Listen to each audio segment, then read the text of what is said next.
You're about to hear something they never meant for you to remember.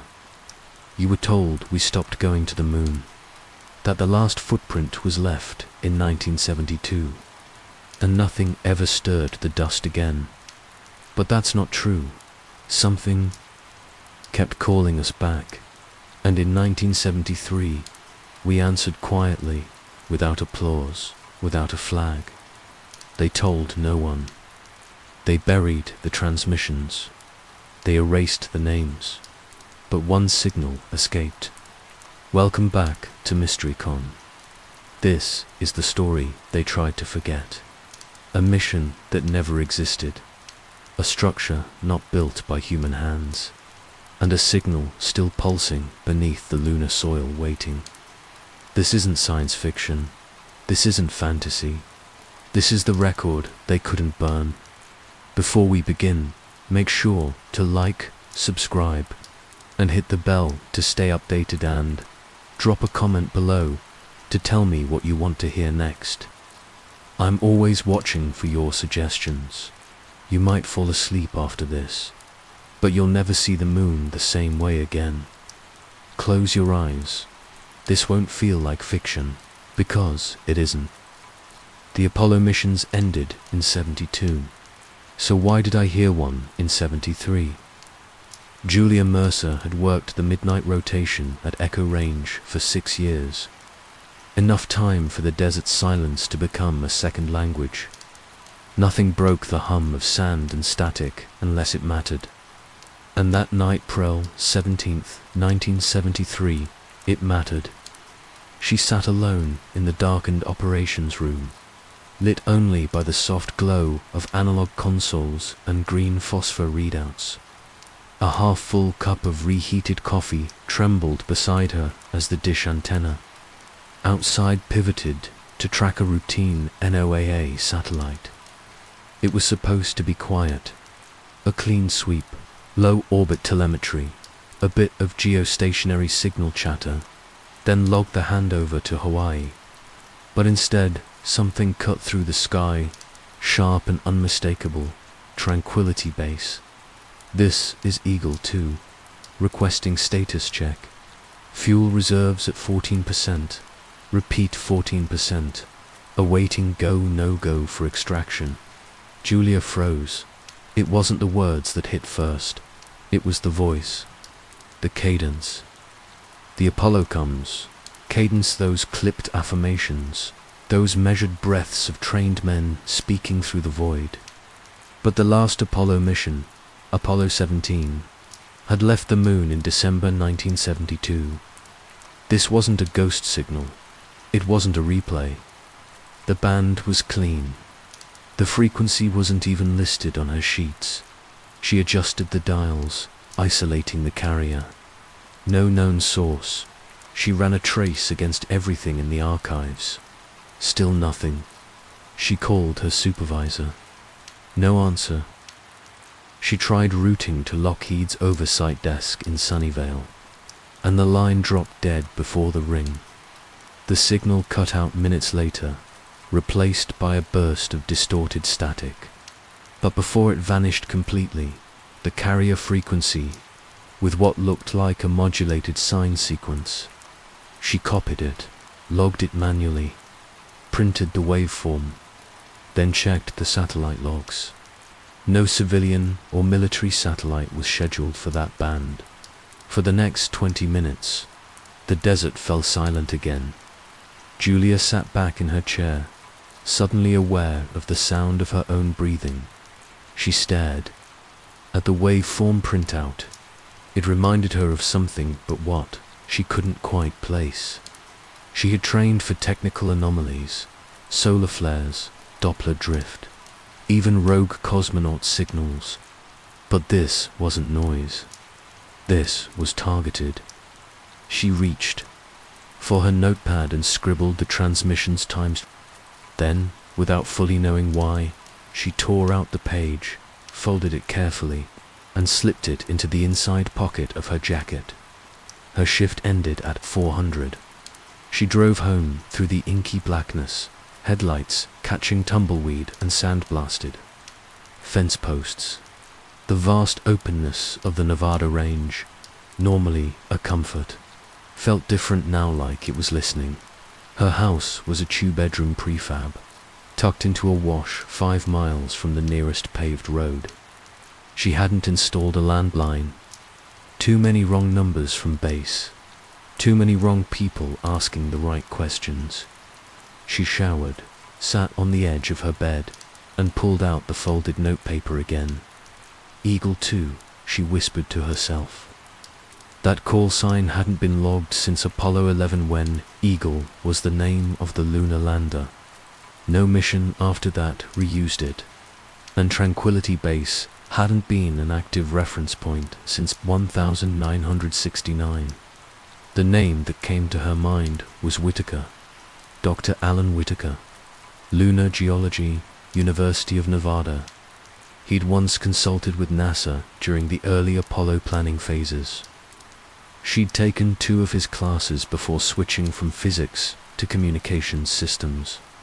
He'd been brilliant, eccentric, and borderline inappropriate with conspiracy jokes.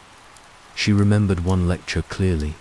"If we ever find anything up there," he'd said, scribbling nonsense symbols on the chalkboard, "it won't be in a crater. It'll be buried deep, where Earth's eyes can't look." She hadn't thought about him in years. Now she couldn't think about anyone else. By 09:00, she was standing outside his office at the university, the waveform printout clutched in her hand. The hallway smelled of dust and chalk and the stale perfume of institutional air conditioning. A nameplate read: Dr. A. Whitaker, Professor E. She knocked once. A long pause, then the sound of shuffling from inside. "Go away," came the voice. "It's Julia Mercer," she said. "From Echo Range. I used to be in your orbital mechanics class." The door opened a crack. His face was gaunt, older than she expected, more beard than she remembered. His eyes scanned her with a mixture of suspicion and recognition. She held out the waveform. "I heard an Apollo transmission last night." He took the paper, barely glanced at it, then handed it back. "That's not possible," he said flatly, stepping aside to let her in.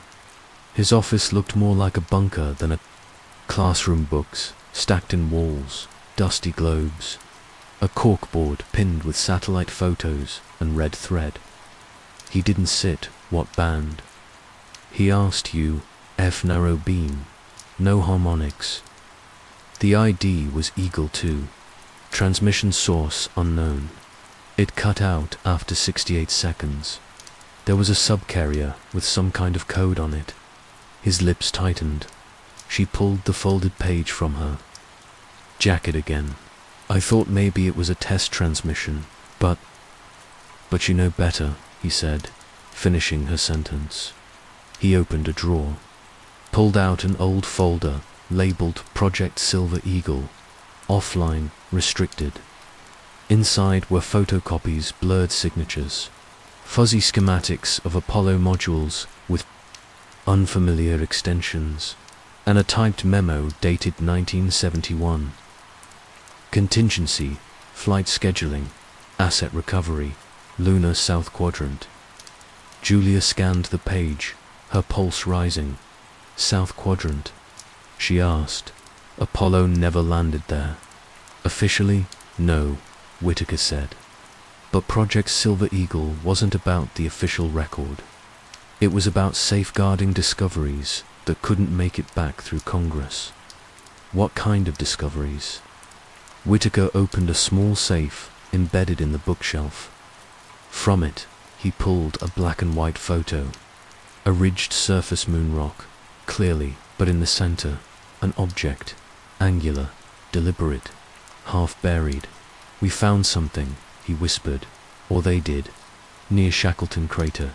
"Who's they?" He didn't answer. Instead, he pointed to the waveform Julia had brought. "This signature," he said. "It's not random, it's a frequency code. We saw this in 1972, right before Apollo 18 vanished. Julia's voice barely came out. Vanished. Whitaker nodded. There were 3 missions after Apollo 17. They were never meant to come back.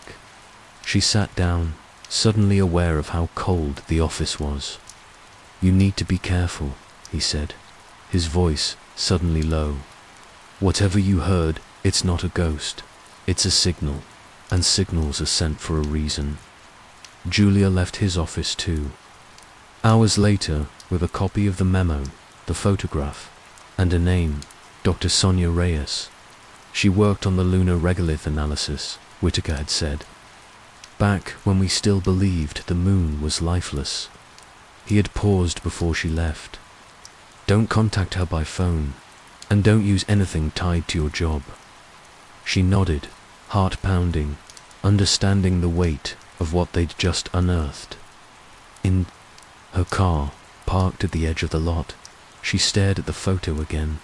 The shape, the ridges. It wasn't geological. It looked manufactured. She slipped the image into her glove box, started the engine, and pulled onto the highway. For the first time since taking the job at Echo Range, she didn't want to go home. Not until she found out who or what was still transmitting from the moon. The motel room in Albuquerque was small, clean, and anonymous, exactly what Julia needed. A single lamp glowed beside the bed, casting a soft light over a clutter of documents spread across the faded comforter. The photograph Whitaker had given her lay beside her open notebook, and next to it sat the waveform printout from the intercepted transmission. She had driven nearly 10 hours from Echo Range without stopping, her thoughts cycling through every detail, every word Whitaker had said. There had been something in his eyes, something urgent and unfinished. He hadn't told her everything. She knew that much, but she also knew he had told her enough to begin. She powered up her field laptop, bypassing the motel's unsecured Wi-Fi and instead connecting through a secured mobile proxy she had used occasionally during her military contractor days. She loaded the telemetry archive she had burned to a private drive that morning, isolating the narrow band where the unknown transmission had occurred. The signal was faint but still readable. Running a basic spectrogram overlay, she could make out embedded pulses at fixed intervals too regular to be interference. It wasn't a simple message. It was coordinates, lunar coordinates. She leaned forward, narrowing her eyes at the decoded string. The numbers pointed to a region south of the lunar equator beyond Tycho, near the moon's southern pole. She cross-referenced the data with NASA's public topographical maps. Everything matched until the latitude dipped below a certain line. Then the maps stopped. Literally, satellite overlays became low resolution. Geological annotations vanished. It was as if the region had been deliberately cropped. No Apollo mission had ever landed there. The area didn't appear in any of the usual mission telemetry logs, but the numbers on her screen were real. She knew what coordinates looked like, and these weren't fabrications. At noon the next day, Julia met Whitaker again, this time in a dusty back room of a defunct library on the outskirts of Santa Fe. It was his idea. No phones, no emails, just a time, a place, and a locked door behind the microfilm cabinets. He arrived late, wearing a tan jacket too large for his frame and a baseball cap pulled low over his brow. When she handed him the coordinate readout, his expression changed instantly. His fingers traced the numbers like he was seeing something familiar. South Ridge 4, he muttered. They called it Ridge 4 in the early surveys. Julia raised an eyebrow. It's not on any of the maps I've pulled. It wouldn't be. The last LRO imaging run that passed over it had its scan window narrowed. The public archive logs say it was a malfunction. It wasn't. Are these from Apollo 18? He didn't answer directly. Instead, he sat down and pulled from his jacket a worn file marked with redacted flight logs, dates, and notations that matched none of the known missions. They referred to it as C-18, he said. Unofficially, I only saw the logs once.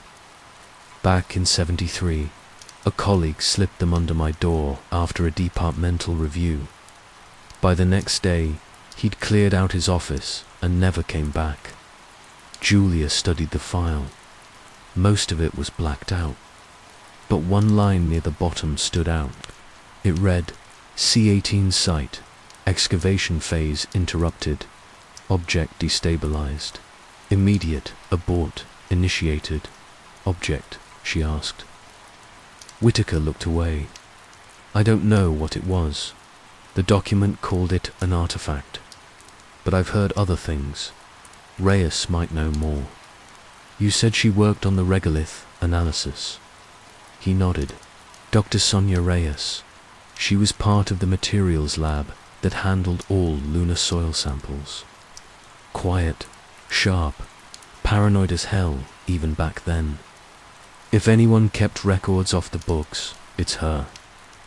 Julia folded the document carefully and tucked it into her case. Where do I find her? Whitaker sighed. Las Cruces. She teaches at a private institute there. Don't tell her I sent you. Just mention the artifact.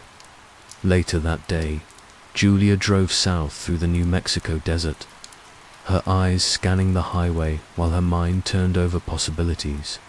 Reyes had been a civilian lab scientist under NASA's Materials Division, briefly cited in obscure technical appendices during Apollo's final years. She had vanished from public research around 1974. Her name hadn't appeared in any publication, since if she had stayed off the grid all this time, Julia would need to approach carefully. She arrived at the campus late in the afternoon. The building was small, single-story, and housed a modest observatory dome at its center. A secretary pointed her toward the materials lab, where Julia found Dr. Sonia Reyes hunched over a microscope, alone. Her lab coat unbuttoned and stained with flecks of black powder. Dr. Reyes, Julia asked. The older woman looked up sharply. Her eyes flicked to Julia's badge, then to the case under her arm. Who are you? My name is Julia Mercer. I work in radiotelemetry. I came across something you might know about C-18, specifically. A transmission from a location near the southern pole. Reyes stared at her for a long moment. Then she stood slowly and walked to the door. She locked it. You shouldn't say those words out loud, she said quietly. I heard a signal. It referenced Tranquility Base and Eagle, too. It shouldn't exist. Reyes returned to the microscope, lifted a small canister from beneath it, and placed it on the table. It was unmarked, save for a faded number, C-18. They sent this to me. In '73, she said. No manifest, no chain of custody, just this canister, a handwritten label, and a request for full material analysis with no publications, no internal memos, and no digital copies. Julia leaned forward. Inside was a fine grey powder streaked with something faintly metallic, almost reflective under the lab light. What did you find? Nanostructures, Reyes said.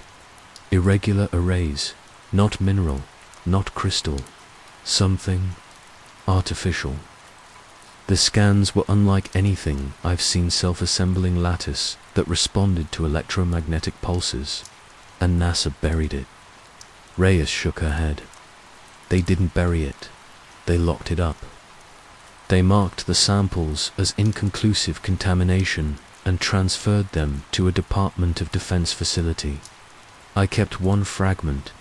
It's not technically illegal, but I've never spoken about it until now. Julia's phone buzzed in her pocket. She checked the screen. Unknown number. She declined the call. Reyes turned to a drawer and pulled out a printed Scanon electron microscopy image of the fragment. The structure was unmistakable, not natural, designed. "I think it's part of the artifact," she said. "Whatever they found up there wasn't inert. It reacted to what? Light, radiation, human presence? I don't know. All I know is that within hours of receiving this sample, 2 men showed up at my lab. They didn't ask questions. They took my backup logs, my equipment, and left. I only kept this because it was hidden in a calibration case." Julia exhaled. Slowly, the transmission I intercepted one of the last lines said, "The artifact awakened." Reyes didn't speak for a moment. Then she whispered, "Then it's still active." Julia glanced at the locked door. "I need your help." Reyes hesitated, then nodded. "If you're in, there's no going back." Julia looked at the sample, then at the blurred coordinate logs in her case. "I crossed that line the second." I answered the signal. The motel room Julia returned to that evening felt colder than before. She double-locked the door, pulled the curtains tight, and placed a chair under the knob. She hadn't seen any obvious signs of surveillance, but Reyes's warning still echoed in her mind. If they showed up once, they'll show up again. She spread her notes across the desk, the waveform from Echo Range, the lunar coordinates, the image of the regolith nanostructure. Beside them sat the black and white photo Whitaker had given her, the angular object half buried in the lunar soil. For the first time, the pieces didn't feel like curiosities. They felt like evidence. Dangerous evidence. Reyes had agreed to join the investigation, but with one condition. They would work completely offline. No emails, no cell towers, no digital logs. Julia understood. There was no telling who might be watching or what they were willing to do. They needed a plan. They would meet Whitaker again in 3 days, in an abandoned mining shack halfway between Santa Fe and Las Cruces. Until then, each would gather what they could dot. Julia used her last favor from a contact inside the Defense Communications Sector, a retired analyst named Monroe. He owed her a debt from a clearance dispute years back. She contacted him through a prepaid radio burst transmitter, encrypted and bounced through a relay tower in Utah. The message was simple: need intel. Apollo-class mission activity post-1972. Off record. His reply came within 2 hours. A single data file with no header, no source tag. It was a memo fragment, likely leaked. The top line read, Project Silver Eagle Continuity Protocol Brief. The text that followed was disturbing. It mentioned an interagency oversight panel, containment procedures, and a directive to destroy all data and hardware associated with C-18 through C-20. The file was incomplete, but it included one critical name, the committee, Julia. Printed the page and burned the drive. That night, she barely slept. When morning came, she packed everything, checked out early, and drove to the meeting site. The shack was barely standing, its roof slanted, boards warped by decades of heat and dust. Whitaker was already inside when she arrived, his notebook open and a small portable scanner connected to an old laptop. Reyes joined them an hour later, arriving in an unmarked sedan with black tape over the license plates. No one spoke for several minutes as they checked the area for signs of intrusion. Only when they were sure they were alone did Whitaker speak. "I've heard of them," he said, pointing at the printout Julia placed on the table. "The committee isn't official. They don't exist on paper. They're above the chain of command: NASA, DoD, NSA, doesn't matter. They operate through informal channels. What they say becomes policy, whether it's ever written down or not. Reyes added, they're the ones who shut down the last sample review. I was told by my lab supervisor that any further testing would violate national security. I was forced to sign a non-disclosure agreement under the threat of federal prosecution. Julia tapped the page, and they're still active. Monroe said this memo was logged after 1975. That's years after Apollo officially ended. Whitaker opened his scanner and loaded a document labeled CTRIS DOIS, a decrypted copy of an internal communications directive. It described the transfer of mission artifacts to a facility outside Tucson, codenamed Red Rock. The message concluded with an order: terminate redundant personnel and secure remaining material. Assets by end of Q3. Julia read it twice. Terminate personnel. They meant it, Whitaker said. And if this committee is still operating, they're not just covering something up there, making sure no one alive can contradict them. The air inside the shack grew still. Outside, the wind kicked dust across the horizon. Reyes reached into her bag and placed a sealed container on the table. Inside was a rock fragment streaked with iridescent lines, subtle but unmistakable. Under the fading light, this is what they wanted to bury, she said. I've run every test I can. The molecular pattern isn't natural. It resembles engineered material, but nothing we've synthesized. Under high-frequency light, it resonates, vibrates slightly, as if it's responding to something. Whitaker leaned in, watching the reflection shimmer. It's alive. Reyes shook her head. Not in a biological sense, but reactive, definitely, and maybe sensitive to environmental conditions, radiation, perhaps, or magnetism. Julia exhaled. The transmission I heard. It wasn't just a cry for help. They were warning someone, saying the artifact had awakened. Whitaker stood, walking to the edge of the room. He scanned the ridgeline with binoculars. If that's true, then they were still on the moon when it happened. Reyes narrowed her eyes. Do you think someone's still up there? Whitaker didn't answer.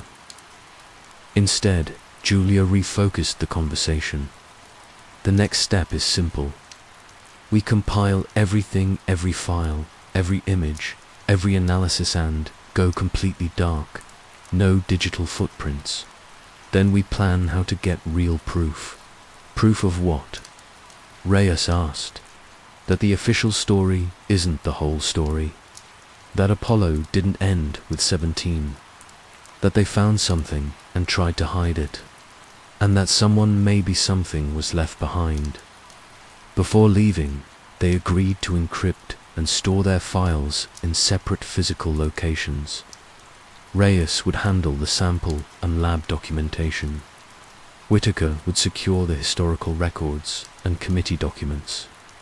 Julia would take the radio, logs, and coordinate decryption that night.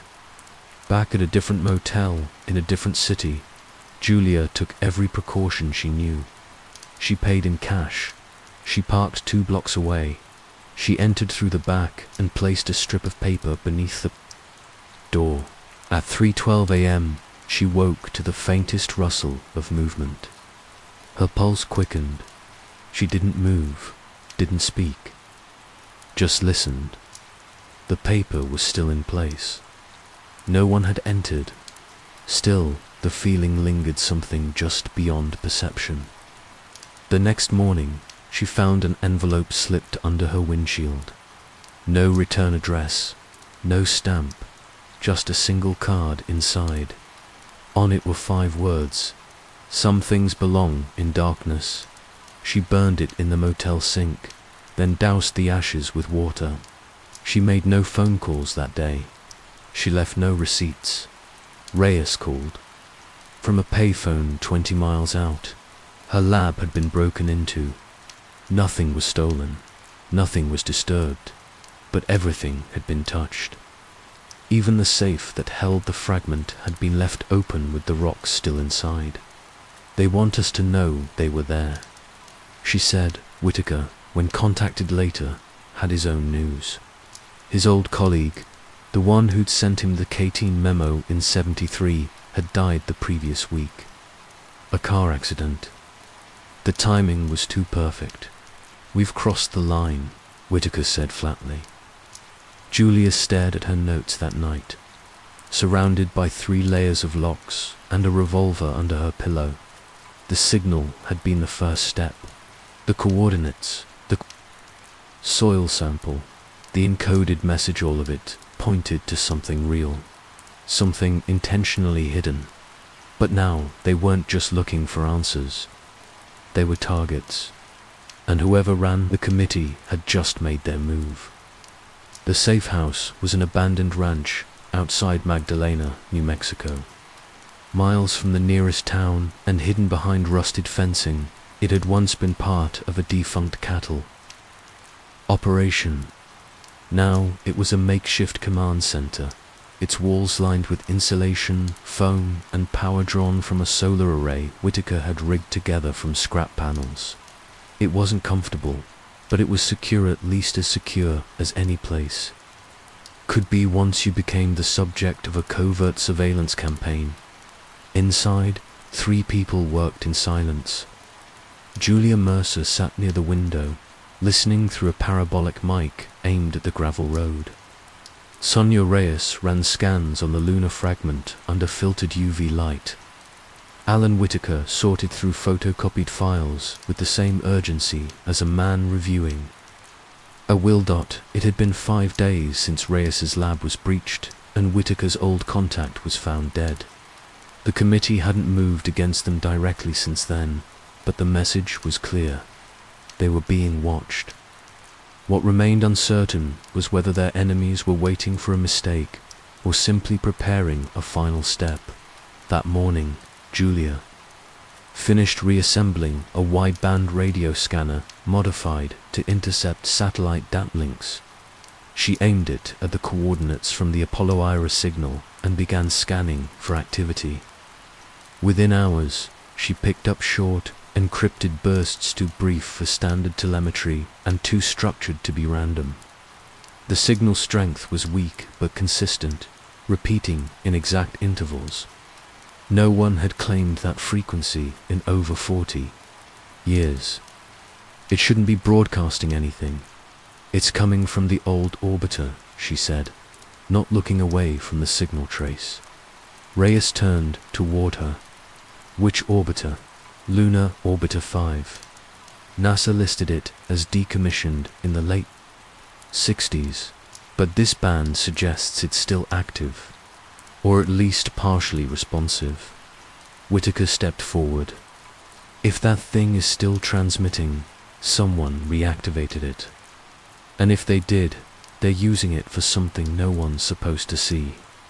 They recorded the signals and began decoding the metadata. Using a slow-build decryption matrix Reyes designed, they isolated packet identifiers, numeric tags linked to telemetry indexes from post-Apollo missions. They couldn't view the content, but the headers told a story. There were references to unknown mission IDC-18, C-19, and something else labeled only as Black Knight. Julia recognized the name immediately. She had seen it once before, buried in a flagged memo from her Echo Range archive. Subject: BK, Object South Quadrant Moonbase Registry. She shared the reference, and Whitaker stiffened. "That's not a name, it's a code name. I heard whispers of it during a geology review meeting in '72. They never explained what it was, only that it wasn't natural." Reyes opened a cabinet and removed her analysis notebook. She flipped to a page marked in red ink and slid it across the table. It contained detailed spectrographic data from the C-18 fragment. This, she said, pointing to a frequency spike, matches the downlink from the orbiter. It's not just similar, it's exact. The rock and the transmission are connected. Something in orbit is talking to whatever they found on the surface. Julia leaned over the page. Or something on the moon is answering back. For a moment, none of them spoke. By evening, they had gathered enough material to create a working document, what Whitaker began calling the silent missions. It contained satellite data, fragment analysis, intercepted comms, and declassified memos, each section built on the one before it, connecting isolated facts into a timeline of operations that stretched far beyond Apollo 17. Together, they were forming a clear picture of what had happened and what was likely still happening as the sun set. Reyes lit the stove and heated cans of soup. They sat around the kitchen table, eating in silence, until Julia finally spoke. If we finish this dossier and release it, what happens next? Whitaker wiped his mouth with a napkin. Depends. If we leak too early, they'll say it's fabricated. If we wait too long, they'll destroy everything and make us disappear. Reyes looked down. We can't stay neutral forever. Julia nodded slowly. So we get proof. Irrefutable proof. Something that can't be denied, even by them. Whitaker pulled out a small notebook and flipped it open. There's one. Possibility. An old contact of mine, Tom Delavan. He used to work on Apollo hardware retrofits. Went rogue after the missions were cancelled. He's been running independent experiments with weather balloons and improvised imaging tech. If we can find him, maybe we can capture a live scan of the crater. Reyes raised an eyebrow. You think a balloon can get that high? It won't reach the moon, Whitaker said, but it can lift a compact spectral imager to low Earth orbit. With the right timing, the orbiter might still be in a position to relay a bounce signal back to us. Julia's eyes narrowed. And what would that show? Whitaker looked directly at her. A structure, maybe more. The plan was rough, untested, and highly illegal, but they had no better options. They couldn't reach the moon. They couldn't access the original mission data without alerting the committee. But if they could image the surface themselves, even briefly, and align it with the artifact data Reyes had collected, they might finally expose the secret. That night, Julia sat outside, watching the stars as the desert cooled. The wind carried the scent of creosote and dust. She had never felt smaller. Behind her, the others slept. She held a transistor radio to her ear, tuning slowly through bands. Nothing but static and music until, suddenly, a pulse. It was faint but rhythmic. 5 tones, then silence, then 5 tones again. She wrote it down. The pattern repeated for 2 minutes, then stopped. Inside, she woke Whitaker and Reyes. They ran the tones against the waveform from echo range. It was a match. The signal had returned, not from space, but from a local transmitter, somewhere within 50 miles. It's a proximity test, Reyes whispered. They know we're here. Then we move now, Julia said. First light, new location. We contact Delavan, and we prepare for them to come back. The next morning, they burned all physical copies of their notes, wiped the hard drives, and packed their gear into a single van. They left the ranch without a trace. They didn't speak during the drive. They didn't need to. They had stepped beyond discovery and into confrontation. What they knew now could no longer be dismissed. The moon had never been silent. The sun had just crested the horizon when the van reached the outskirts of truth or consequences. New Mexico, the town was quiet, still waking. Julia guided the vehicle through back roads until they reached the edge of a dusty service yard filled with rusting satellite dishes and derelict broadcast vans. A faded sign on the chain-link fence read, "Desert Atmospheric Research Cooperative." No one had used the name in over 20 years. They parked near a corrugated steel warehouse, its windows blacked out and roof covered with solar film. A keypad beside the side door blinked red until Whitaker keyed in a 6-digit code. It turned green. Inside, the warehouse opened into a cavernous space lit by a row of low-hanging halogen lamps. Shelves lined the walls, stacked with weather. Balloon skins, compressed gas tanks, coils of antenna wire, and spools of data cable. In the center of the floor stood a half-assembled payload pod about the size of a microwave oven, its panels open, exposing sensors and imaging optics. Near it stood a man in his 60s, wearing a stained lab coat and fingerless gloves. He didn't look surprised to see them. "Alan," the man said, nodding once. "Tom," Whitaker replied. "We need your payload in the air by tomorrow night." "Tom." Delavan didn't ask questions. He glanced at the group, sized them up, then motioned to a workbench. "What are we imaging?" Whitaker handed him the lunar coordinates and Reyes's nanostructure analysis. Tom scanned the pages quickly, then stopped. "South Ridge 4. That zone was never mapped." "We know," Julia said. "That's why we're here."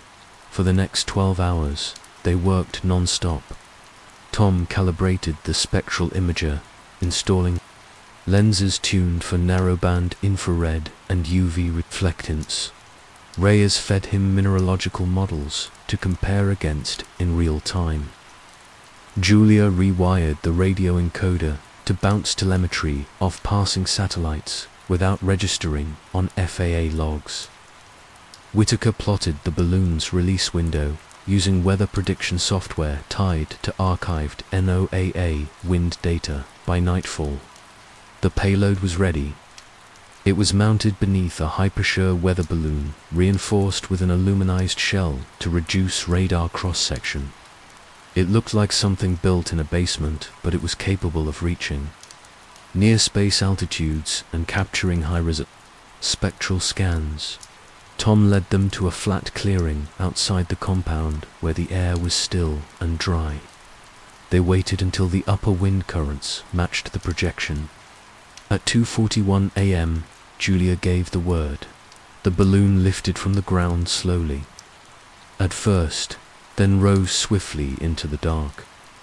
Its data feed blinked to life on a nearby laptop, signal strength holding steady. The launch was clean. Within 90 minutes, the payload reached operational altitude. The imager activated, scanning across a predefined arc that matched the coordinates of South Ridge 4. The live stream flickered but held. At 4:06 a.m., Julia caught the first anomaly. Angle tune 9 shows reflectivity outside normal variance, she said. Reyes leaned over her shoulder. "That isn't rock." The image was grainy but distinct. Beneath the regolith, something geometric emerged, structure with clear right angles, partially obscured by dust. Julia enhanced the contrast. The object was metallic, its surface patterned with ridges that caught and refracted infrared in unnatural ways. There was no explanation for it in lunar geology. "Freeze frame," Whitaker said. Julia paused the scan and printed a still. Tom studied the image. "You didn't tell me we were chasing alien ruins." "We weren't sure," Whitaker said. "Now we are." Reyes checked the frequency monitor. The fragments reacting again. She opened her case and powered up the containment array around the lunar sample. The fragment inside was pulsing faintly, emitting low-frequency electromagnetic signals. at intervals identical to the transmission they'd decoded earlier. As solar radiation struck the imager, it appeared to be triggering a sympathetic response in the artifact. Whitaker watched, silent, until a realization hit him. It's not just a fragment, it's a transponder. Reyes nodded slowly. The energy surge from the structure may be generating a field, and this shard, it's resonating in response. Julia leaned forward, staring at the paused scan. We've just confirmed it. The missions weren't exploratory. They were They found something they couldn't explain, and they brought part of it back. Tom walked to the window and looked out into the darkness. And now it's awake. At 5:03 a.m., the laptop screen flickered violently. The live feed cut out. A red error warning flashed across the console. Signal interrupted. Remote access detected. Julia scanned the network. Something's overridden our control link. The balloon's still transmitting, but the path's been hijacked. Whitaker grabbed a field monitor and checked the uplink bands. We've been rerouted. Somebody intercepted the feed. They scrambled to regain control, but the interface locked them out. Moments later, the balloon's altitude dropped sharply. Then nothing. The signal went dead. Julia tried switching to a backup frequency, but it was gone. They forced it into re-entry, she said, or destroyed it in the stratosphere. Tom pulled the laptop's power cord and yanked the battery. Wipe everything, now. Reyes backed up the raw data to an offline drive while Whitaker shredded the printed stills. Julia purged the telemetry cache and pulled the transmitter's memory chip. They packed the van within 10 minutes, leaving nothing behind. They drove west, following a back route into Arizona. At a rest stop near Winslow, Julia pulled out a prepaid satellite phone. She dialed a secure number linked to an encrypted relay. On the third ring, it connected. A distorted voice answered. "Go ahead. We need an airstrip," she said. "Unmonitored southern corridor. Coordinates coming." She ended the call. The group continued without speaking. The adrenaline had worn off. What remained was a cold certainty they had crossed another line. That evening, they reached an isolated airfield used by crop dusters and old charter pilots. Parked near the hangar was a truck blackened by fire, the twisted remains of a caravan. Julia recognized the make. It belonged to Delavan's former partner, a contact Whitaker had hoped to reach. As they approached, the smell of fuel still hung in the air. It hadn't happened long ago. Julia's phone rang once. She answered. A recorded voice played. "Thank you for supplying the coordinates. The cleanup is complete." She ended the call and crushed the phone under her boot. Reyes stared at the wreckage. They're not just watching, they're responding in real time. Whitaker retrieved what little was left. Scorched fragments of the imaging payload, half a melted camera lens. It wasn't enough to reconstruct. The only proof they had now was the encrypted drive Reyes had backed up before the signal was cut. If they lost that, they'd lose everything. They returned to the van and drove into the night, destination uncertain. None of them spoke for a long while. Eventually, Julia said what they were all thinking. "We're out of time. Next step is either exposure or silence." Whitaker turned from the passenger seat. "Then we find a way to speak before they shut us down completely." The desert wind swept across the tarmac as the van pulled into an abandoned service bay near Flagstaff. They'd been driving without stopping for almost 8 hours, chasing distance more than safety. The encrypted drive, containing the last known images of Site Silver, was locked inside a lead-shielded case in Reyes's backpack. It was the only piece of evidence they had left. Everything else, the balloon, the payload, the imager, had been destroyed now. The focus had shifted from discovery to survival. Julia stepped out first, scanning the perimeter with a compact thermal monocular. The service bay backed into an arroyo, giving them some natural concealment. An old Cessna, covered in dust and missing its propeller, sat idle in a corrugated hangar nearby. Whitaker examined it briefly before confirming it was non-functional. "We can't fly out of here," he said. "Not with this wreck." "We weren't planning to," Julia replied. "We need to split up. Divide the data, increase the odds." Whitaker nodded, agreed. "I'll find a pilot through my old aviation contact in Yuma. It's not official, but he's discreet." "I'll go after digital copies," Julia said. "We need a secondary archive, somewhere safe, off-grid, and remote accessible." Reyes hesitated. "I'll find a sympathetic outlet, someone in journalism, maybe an independent with reach. We can't do this alone anymore." They quickly divided the encrypted data into 3 physical drives. Each would carry a copy and hide it in separate locations. If any of them were caught or compromised, the others could still proceed. The plan wasn't foolproof, but it was their best chance. Julia drove east into Phoenix under a blanket of night, using secondary highways and old service roads. She stopped at a rest station just past the city limits and changed vehicles. Switching to a rental she'd reserved under a false identity 2 days earlier. She used gloves, paid in cash, and checked for GPS trackers before pulling away. She knew she had less than 24 hours to access a secure government NODA, classified network she'd helped configure during a past contract. The back door still existed, but it wasn't designed for prolonged use. The data center sat inside a decommissioned logistics compound north of Mesa, now leased as an archival warehouse. Using a forged security badge and internal map, Julia entered, through a side gate just before dawn. Inside, she moved swiftly and without hesitation. She bypassed the front terminal and accessed a rear uplink station, where military communication records were usually transmitted.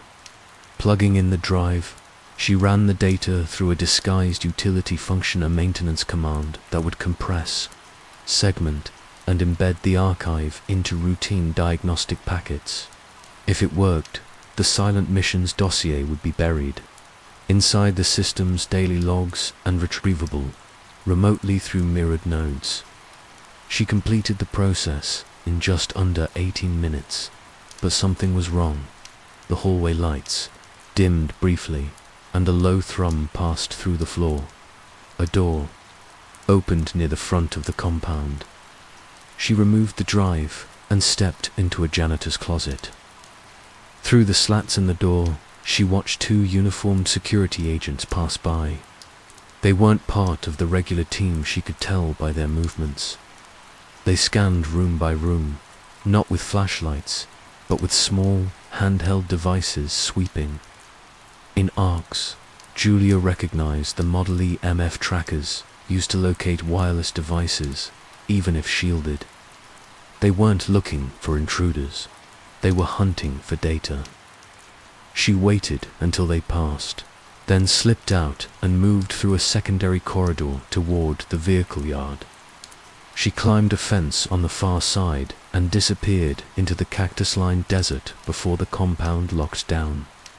2 hours later, Whitaker's message came through via a dead-drop voice recording. His contact had been ambushed at a private airstrip near Blythe. Whitaker escaped by stealing a ground vehicle during the diversion, but the pilot was taken. The plane, cargo, and hangar were seized.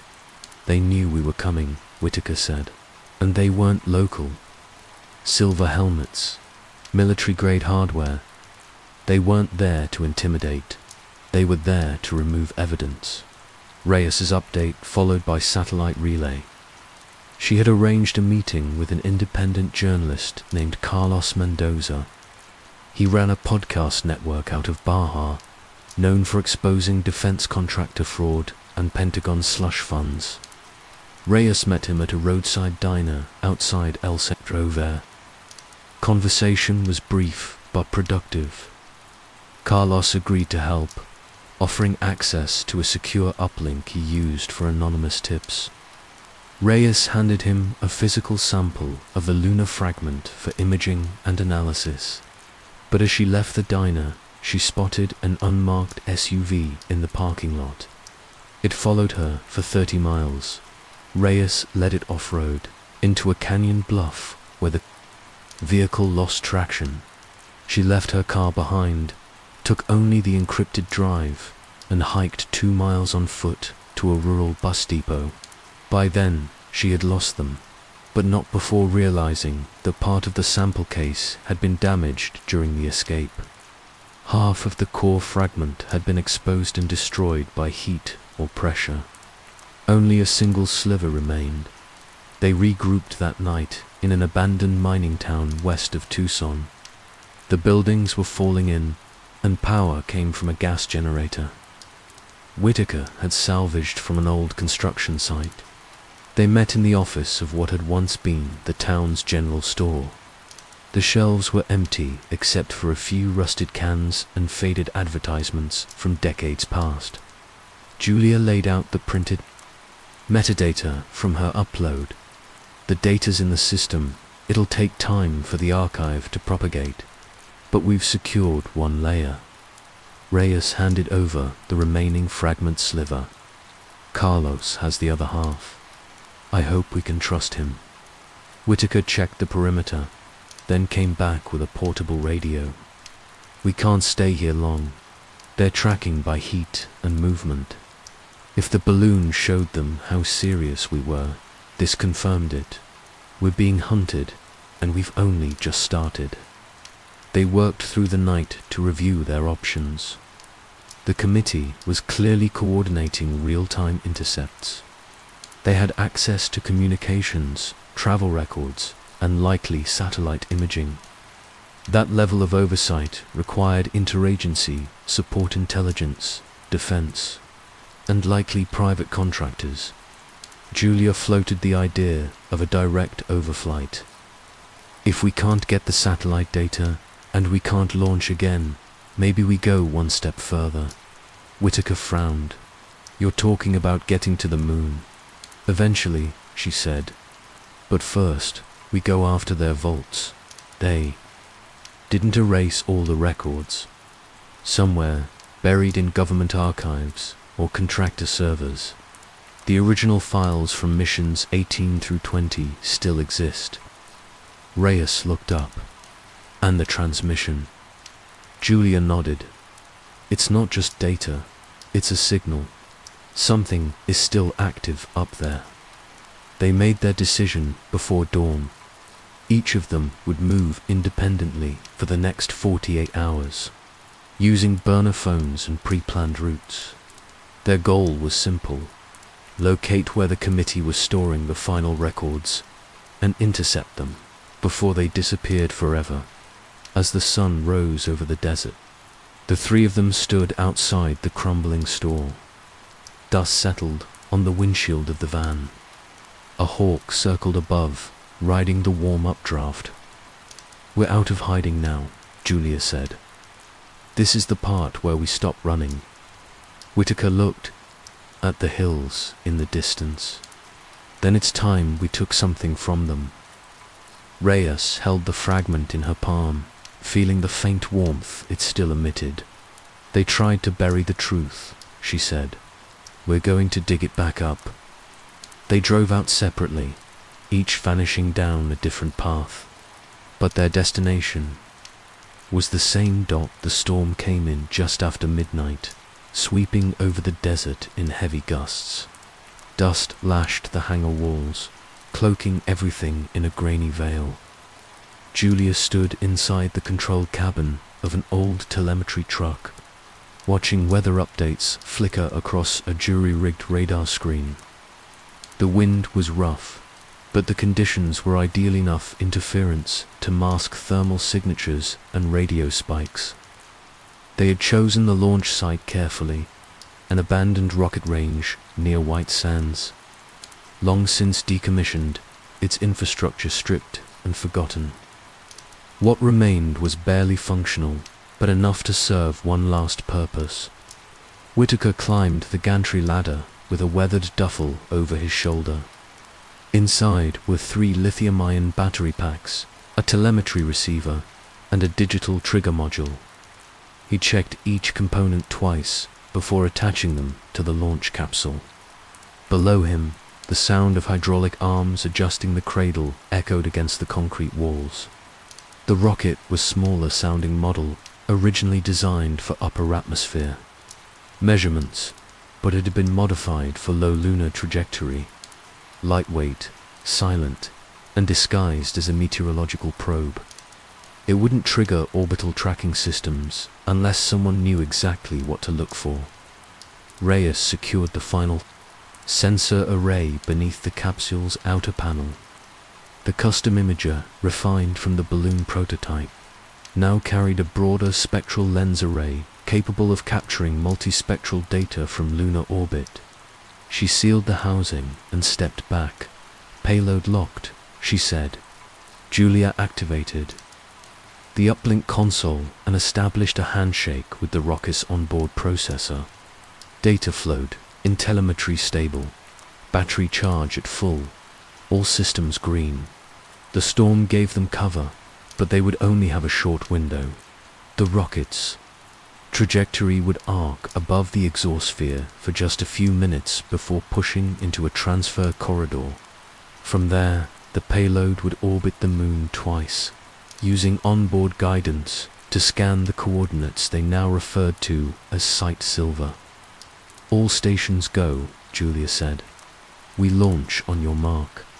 Whitaker took a long breath. 3, 2, 1.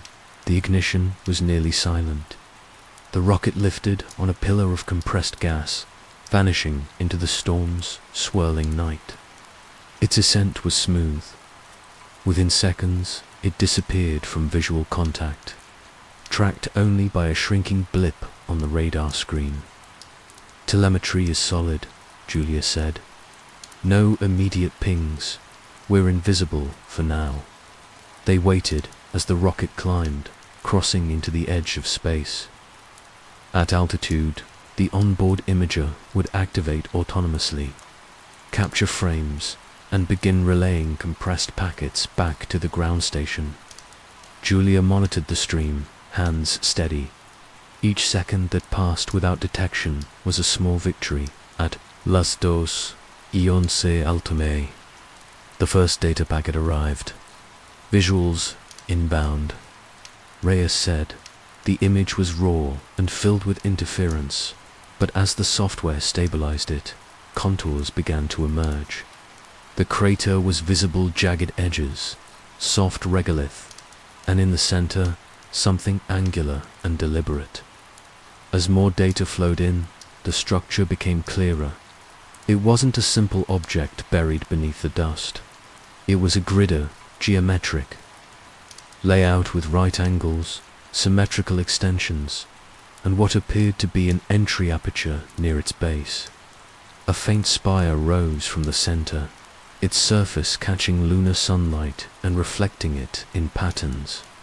Inconsistent with natural rock. Reyes enhanced the color profile and applied thermal contrast. "There's a heat signature," she said quietly. Whitaker leaned closer. "That shouldn't be possible." "It's faint, but it's real," she said. "The spires emitting radiation." They cross-referenced the signal frequency with the fragment Reyes had carried.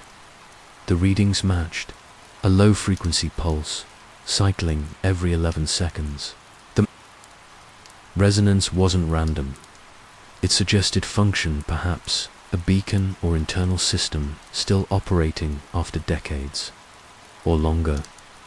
"Whatever this is," Reyes said, "it's still active." The next packet arrived, higher resolution, wider angle. This time, the entire crater complex came into view. Julia marked the coordinates and triangulated them against archived lunar maps. The region was still officially uncharted, classified as a non-priority geological zone. But what lay beneath that classification was obvious. It had been omitted, purposefully, from every public record. More packets streamed in. Infrared overlays showed structural density beneath the regolith. The formation extended beyond what was visible, subterranean grid stretching outward in perfect symmetry. Julia initiated an export to a solid-state backup drive. Reyes began constructing a 3D model from the telemetry. Then the feed froze. "What happened?" Whitaker asked. Julia scanned the log. Signals jammed. Source. She looked at the spectrum analyzer. Something's on the same band. High gain. Encrypted. They're hitting the payload directly.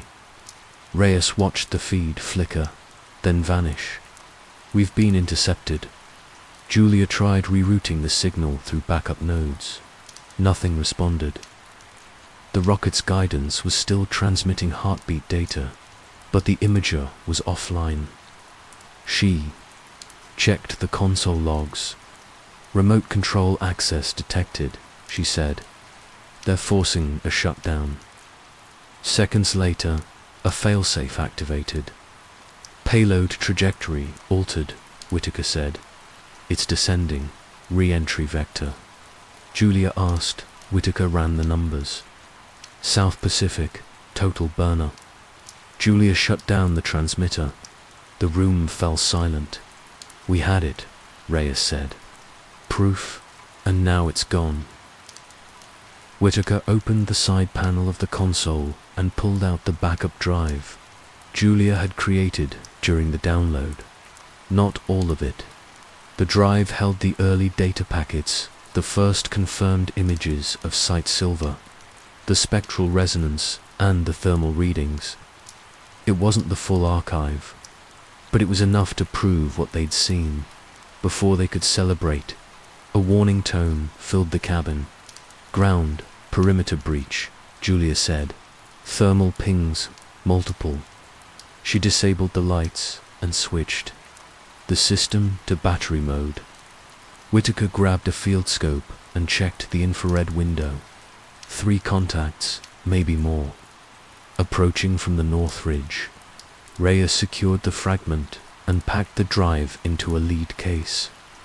Julia shut down the system and pulled the satellite uplink offline.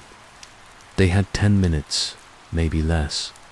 They exited through the rear tunnel used by technicians decades ago. The narrow passage led beneath the hangar and emerged in a drainage culvert half a mile away. As they moved through the dark, boots crunching over loose gravel, Julia tried to stay calm. Ahead, the tunnel opened into the arroyo, where a second vehicle was stashed stripped down. Jeep with no plates. They reached it just as headlights cut across the ridge behind them. A spotlight scanned the base, searching methodically. They climbed in and started the engine without hesitation. They drove without headlights, weaving through dry creek beds until the mountain range shielded them from aerial surveillance. By the time they reached the fallback cabin 2 hours later, the storm had passed. The sky was clear. Stars returned. Inside, they reassembled the backup system and checked the drive. The files were intact. "We publish it," Julia said. "No. Middlemen, no filters." Reyes hesitated. "Are we ready for that? Once this is out, it won't stop with exposure. They'll hit back harder." "We've already been hit," Whitaker said. "Now we hit back." Julia placed the drive on the table. "We use the darknet. Timed distribution, mirrored nodes. We build the dossier and release it everywhere at once. No kill switch. Reyes opened her laptop and began compiling lab reports. Whitaker pulled up structural overlays of the crater. Julia drafted the transmission notes and encryption protocol. By morning, the silent missions would no longer be a secret. They had seen what the world was never meant to see. Now, they would make sure it could never be hidden again. By the time the sun broke across the horizon, the cabin smelled of stale coffee and heat from overworked processors. Julia sat at a makeshift workstation, fingers moving steadily over a keyboard. As final checksum routines verified the last of their encryption layers. Across from her, Reyes compiled cross-referenced metadata tags, organizing each file in their dossier by origin: satellite data, spectral analysis, recovered telemetry, and physical sample imaging. Whitaker stood near the window, scanning the canyon pass with binoculars. None of them had slept. The adrenaline from the launch, the loss of their rocket, and the recovery of critical fragments still carried them forward. "We're ready," Julia said. "I've set mirrored uploads to initiate in 6 hours. Encrypted P2P routes will pass through 5 nodes before hitting the outer cloud systems. Each packet is layered with time-release triggers. If any node is cut off, the others activate." Reyes nodded. "I've finished the scientific appendices, lab notes, visual proofs, and mineral breakdowns of the fragment. The structure's resonance signature is embedded in every report." Whitaker turned. "We need someone with reach, someone who can give this the visibility it needs, fast." Reyes hesitated. "Carlos," Julia looked up. "You trust him? He's been working this beat for years. Black projects, defense contractor cover-ups, corporate espionage. He's published leaks others wouldn't touch. His audience isn't just fringe believers, he's got real engagement. If anyone can push this out before the committee intervenes, it's him." Whitaker seemed uncertain. "We meet him in person. No blind transfers." They agreed to a location, a small cliffside compound in Baja California, where Carlos kept a satellite relay for his network. The site was built into a weather-worn bluff overlooking the Pacific, reachable only by a narrow, switchback road. Julia and Reyes made the trip alone, while Whitaker remained behind to monitor uploads and hold the fallback channel. They arrived at dusk. Carlos greeted them in a windbreaker and mirrored sunglasses. He moved with a calm professionalism, not the theatrical confidence of a showman. His compound was minimalist solar power, hardened servers, and a direct uplink dome hidden beneath a camouflage tarp. He led them into a concrete-walled office lined with acoustic dampening foam and powered by off-grid battery arrays. "I've been expecting you," Carlos said. "Your call sounded urgent. You brought the package." Reyes held out the secure case. "We brought everything." Carlos motioned to a workstation. "Let's review it before we transmit. I've got a tight window. The satellites roll over at midnight, and I want this ready." He spoke smoothly, efficiently. He asked no unnecessary questions and made no dramatic claims. Julia watched him. As he loaded the data into his system, he moved with familiarity, an operator who understood both the risks and the significance of what he was seeing. He paused only once, staring at the spectral image of the spire. "So it's real," he said quietly. "We never doubted," Reyes replied, "but seeing it changes things." Carlos nodded, then stood. "Give me 20 minutes. I want to check." The satellite handshake before we initiate. He disappeared into a back room behind a sliding steel door. Reyes and Julia sat in silence, tension slowly bleeding into fatigue. Outside, the wind rose over the cliffs, carrying the faint scent of salt and dust. The surf below was barely audible.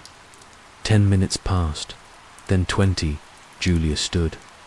Too long, Reyes followed her to the door, but it was locked. They knocked, no answer. Julia circled through the hallway and found another access pointer utility corridor behind the uplink room. She jimmied the latch with a multi-tool and stepped into the shadows. The back room was empty. No Carlos, no sign of the secure case. The workstation was blank. Logs had been erased. A sick feeling settled in her chest. Reyes checked the network. The outbound queue was empty. No upload, she whispered. He didn't broadcast. He took the drive. They searched the compound. No vehicles, no signal pings.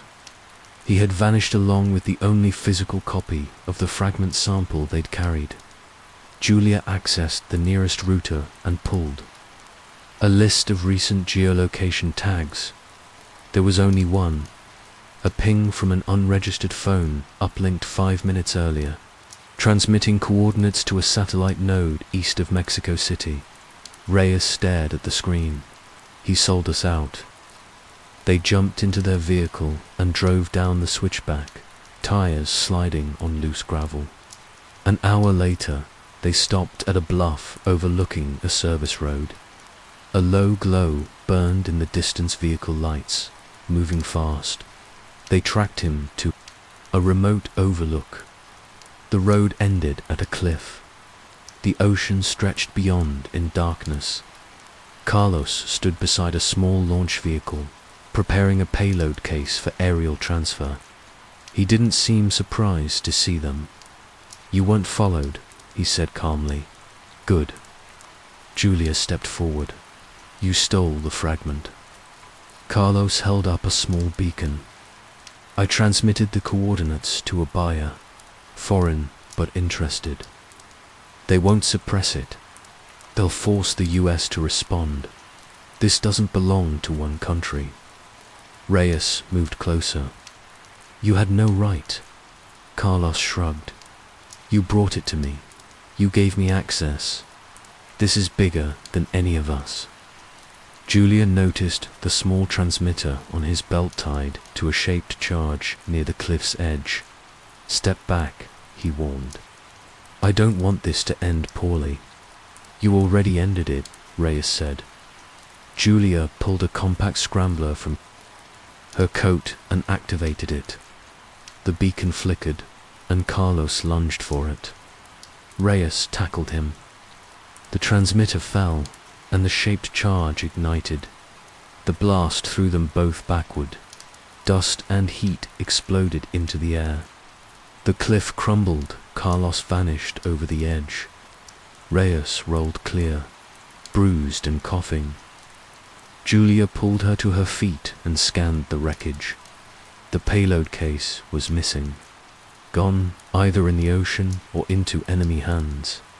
The data drive they'd trusted to a journalist had been used to trigger a chain reaction they couldn't reverse. They returned to the fallback cabin hours later, exhausted and hollow. Whitaker met them at the door. "Where's the sample?" he asked. "Gone," Julia said. He didn't respond. He just stepped aside and let them in. They sat in silence as dawn lit the sky. Outside, the desert was quiet again, but inside, the trust that had held their team together was fractured. If Carlos could be turned, anyone could dot. Julia reviewed the satellite logs. The mirrored uploads were still on schedule, but the core sample was no longer part of the equation. "We go direct," she said. "No intermediaries. No allies we can't." "Verify." Reyes stared at the floor. "What if we release everything, and they turn the world against us anyway?" Whitaker looked at the drive. "Then we make sure no one can erase it. Not them, not us." The betrayal hadn't ended their mission, but it had reshaped it. The next step would be decisive. There would be no second chances. The cabin's interior was bathed in a dull amber glow from halogen work lamps. Outside, the wind howled against the rusted metal siding, but inside, the air remained still and heavy. Julia sat at the table, surrounded by hard drives, paper notes, and a tangle of cords stretching from one end of the room to the other. The betrayal in Baja had shaken them, but not broken them. If anything, it had stripped away their final illusions. There would be no trusted intermediaries. From this point forward, the truth would be told on their terms, not at all. Reyes leaned over a terminal, eyes red from lack of sleep. She had been sorting through the scientific files, rebuilding the appendices from Reyes Labs fragmented. Logs and the remaining spectrograph data from the aborted lunar overflight. Each figure, each chart had to be clear, verifiable, and precise. There could be no ambiguity in what they shared, no margin for misinterpretation or dismissal. Whitaker stood across from her, manipulating a 3D reconstruction of Site Silver. Using infrared overlays and contour mapping from the surviving telemetry, he rendered a full visual model of the structure. It wasn't speculative. The shapes were geometric, unmistakably artificial. The symmetry of the underground grid, the angles of the spire and the thermal anomalies each piece reinforced the others. He annotated the layers with quiet determination, tagging them with technical metadata, source logs, and visual references that would allow independent experts to verify the content. Julia's role was the most critical. She built the skeleton of the leak, the encrypted framework, the mirror network, and the global dissemination plan. The system had to withstand takedown attempts, disinformation injections, and cyber infiltration. She used a peer-to-peer web of onion-rooted nodes, each programmed with a time-locked key that would release the full dossier simultaneously. The architecture mimicked distributed blockchain verification, giving it resilience against centralized attacks. They called it the Silent Missions dossier. Every element of the file package was double-signed, redundantly hashed, and stored in staggered caches on global servers, some public, others embedded in private academic archives and forgotten defense contractor backups. The sheer redundancy ensured one fact above all: the leak would not be erased. Even if they failed, the data would live on. As the final files compiled, Julia drafted the opening transmission, a calm, concise summary addressed to the public, devoid of dramatics or speculation. She chose her words carefully. The tone was measured, factual, and matter-of-fact. This document contains evidence of unacknowledged lunar missions conducted after Apollo 17, the discovery of an artificial structure beneath the lunar surface, and the suppression of related scientific data by an interagency body operating without civilian oversight. All contents are verifiable and sourced from original telemetry, imaging data, and physical samples. Review, verify, and distribute responsibly. That was all. No rhetoric, no theories, just information. They gave themselves 1 hour of rest. Just enough time to let the body reset before the final step. Reyes dozed off near the terminal, still gripping a thermal printout of the spire's resonance pattern. Whitaker lay back on the cot, arms folded across his chest, staring at the ceiling. Julia remained seated, head resting against her fist, watching the countdown tick towards 0 at 2 a.m. local time. They moved into position. The transmission site was a Tel Aviv-owned microwave uplink tower just over the Arizona state line, leased out for commercial weather tracking. Julia had compromised the network weeks earlier. Using dormant credentials from a prior contract with an unrelated aerospace telemetry firm, she and Whitaker arrived at the tower on foot, cutting power to the outer security cameras and bypassing the maintenance gate with forged credentials. Reyes remained at the cabin, monitoring progress and keeping a burner connection ready in case of emergency. Inside the small control room beneath the dish, Julia connected their primary drive to the outbound relay and initiated the test ping. It bounced successfully clean, anonymous, and trace-recipient. She fed in the dossier's master package, encrypted with one-time pads held across 3 different nodes. The system parsed the file, queued it, and verified the broadcast channels. Then the first alert came in. Drone signature, Reyes said. Over the cum, circling at 10,000 feet. No ID, no transponder. Whitaker checked the infrared scanner outside the tower. No ground movement yet. Julia worked faster, hands steady as she aligned the outbound streams with their global mirror points. 1 to Europe, 1 to East Asia, 2 across North America, and a final one routed through a South American academic server known for archiving political documents. Each transmission was scheduled to initiate within 60 seconds of one another. Minimizing the chance of interception, Reyes called again. I'm getting static on my line. They're triangulating uplink paths. Broadcast in 15 seconds, Julia replied. The uplink dish turned slightly, stabilizing on the satellite's new position. Whitaker monitored signal strength. The light on the relay console turned green. Transmission live, he said. First node engaged. Reyes's voice was thin now, broken by static. They're coming for you. I heard with something at the line cut off. Julia didn't hesitate. She unplugged the drive, initiated the relay's burn, looper self-overwriting protocol designed to destroy any residual data, and motioned for Whitaker. They left the tower through the maintenance access shaft just as a pair of black SUVs crested the ridge behind them. From their vantage point across the ridge, Julia watched as a small tactical team breached the tower. Too late. The broadcast was already live. By the time they regrouped at the cabin, the world had changed. On a private feed mirrored across the darknet, thousands of users had already begun downloading and sharing the files. Several independent analysts posted early confirmations. Scientists in Australia verified the nanostructures from Reyes's reports.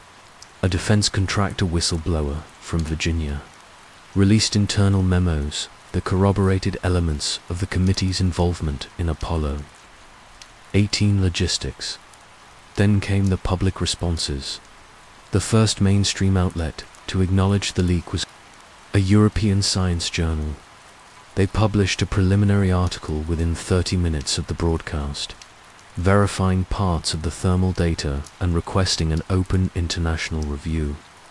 Within the hour, more outlets followed. Social media exploded with hashtags, dissected images, and side-by-side comparisons to lunar cartography. Governments scrambled. The US Department of Defense issued a bland statement, calling the leak an unauthorized compilation of repurposed and misinterpreted data. NASA's official press office denied knowledge of any Apollo missions beyond 17, citing complete transparency in the historical record. Russia called for an international investigation. China issued a cautious call for restraint, urging nations not to escalate the situation without full analysis. Meanwhile, the committee activated its countermeasures. They began targeting nodes associated with the leak, deploying legal requests to service providers and flooding channels with disinformation, falsified versions of the dossier, planted contradictions, and doctored scans intended to discredit the originals. But the decentralized nature of the leak made it impossible to contain. In the cabin, Julia watched the live traffic. The files were spreading faster than she had projected. Her only concern now was Reyes. The silence was unnatural. Whitaker dialed. Her last known burner. No response. Then a single message appeared on Julia's screen. A compressed image, low resolution, but clear enough. A screenshot of Reyes's terminal, timestamped an hour earlier. It showed someone outside the cabin silhouetted, holding what looked like a scanner. The subject's head was turned slightly, revealing the glint of a badge or emblem on their shoulder. The committee had found her. Julia stood. "They're coming. After all of us," she said. Whitaker looked at the stream of incoming download confirmations. Then, "They're too late." The first wave of reactions struck within minutes. A science-focused social media account with 2 million followers posted a direct link to the dossier, claiming it showed undeniable evidence of post-Apollo lunar missions. Within an hour, the file had been downloaded over 200,000 times. Within 3, it was mirrored on every major decentralized archive across the web. Julia watched the metrics spike on her screen in real time, an endless stream of IP, addresses lighting up the map like a global constellation. The silence had been broken. In Geneva, a panel of astrophysicists held an emergency conference to review the data. Preliminary findings confirmed the presence of artificial geometries in the site's silver region. Independent researchers began recreating the 3D models using public LRO images, matching them with the decrypted coordinates from the leak. The spire's dimensions and heat signature were consistent with the evidence provided in Reyes's appendices. Major universities opened live analysis threads, pulling apart the telemetry data and confirming the spectral anomalies. Mainstream news outlets struggled to keep pace. BBC World aired a cautiously worded segment summarizing the key claims. CNN described it as an unverified trove of documents potentially linked to historical defense projects. Al Jazeera hosted a panel with retired aerospace analysts, one of whom acknowledged that the Apollo mission logs had always included unexplained gaps. Fox labeled it an elaborate hoax, while The Guardian called for transparency and a full audit of the lunar program's archival records. Governments responded in layers. The United States issued a brief statement through NASA and the Department of Defense. No evidence has been presented to suggest that any crewed missions occurred beyond Apollo 17. All public records remain complete and accurate. Russia demanded an immediate international inquiry, urging the UN to convene a scientific review board. China took a cautious but stern approach, stating that if the evidence proved authentic, then a multilateral investigation must be conducted into violations of international space protocols. Within 24 hours, an anonymous user uploaded a video to a popular streaming site. The footage was grainy, shot with what appeared to be night vision optics. It showed a spire-like structure rising from a crater surface, its contours faintly glowing in pulses. The video claimed to have been extracted from a now decommissioned lunar orbiter. Though unverified, the footage stirred global attention. Some claimed it was consistent with the spire described in the dossier. Others dismissed it as a digitally enhanced fake. Julia, Whitaker, and Reyes reconvened at a new safe, Hausa reinforced shed deep within a nature preserve in southern British Columbia. The structure had been outfitted with solar panels, a buried satellite dish, and signal jamming perimeter nodes.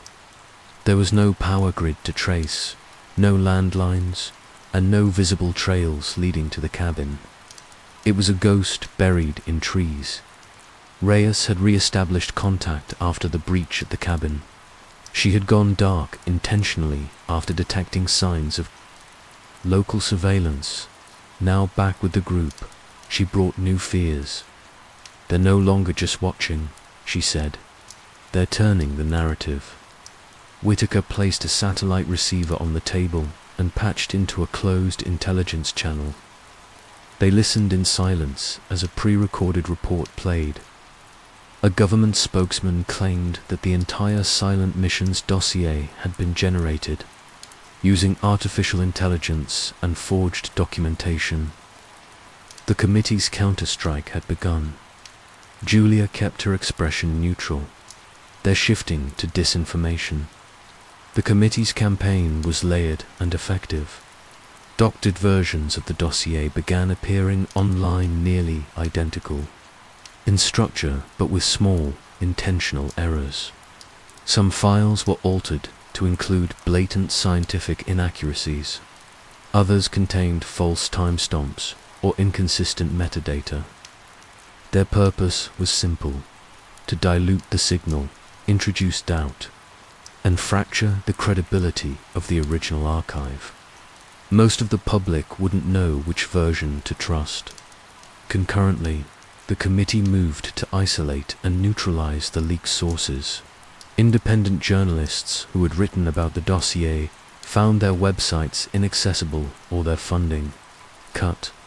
2 well-known science bloggers were doxxed, accused of foreign collaboration, and forced into silence. Servers hosting key nodes of the original distribution network were seized or disconnected under emergency orders. But even with these attacks, the dossier could not be fully erased. Its reach had extended too far, too fast. Academics in South America began mirroring the archive to educational institutions. A technology non-profit in Norway offered bandwidth and cryptographic authentication for a verified version. Open-source communities started building tools to compare file hashes and weed out corrupted versions in private chat rooms. Aerospace contractors and former NASA employees debated the dossier's contents. One retired mission planner admitted, anonymously, that Apollo 18 had been budgeted but cancelled under vague circumstances. Another shared internal memos referencing soil canisters labeled Cetizoid, identical to the ones mentioned in the Reyes files. While none of them spoke publicly, the whisper network grew. Reyes monitored the medical forums. Someone had posted scans of an unusual biological trace recovered from a decades-old lunar sample previously dismissed as contamination. The structure of the trace mirrored some of the nanostructures in the fragment she had analyzed. She leaned over her workstation and cross-verified the image. It wasn't a match, but it was close. Too close to ignore. "They'll lose control of this eventually," Whitaker said. "They can't suppress everything." Julia wasn't convinced. They don't need to suppress it. They just need to confuse it long enough for the public to lose interest. In Washington, a group of 5 congresspeople filed a formal request for a hearing on the leak. The motion was tabled indefinitely. A press secretary called the request an attempt to lend credibility to fabricated documents. Privately, the congresspeople received Sisanders' letters from legal representatives connected to intelligence firms with long-standing lunar program contracts, but not all voices were silenced. A small panel of retired scientists released a joint statement urging transparency and offering to independently review the evidence.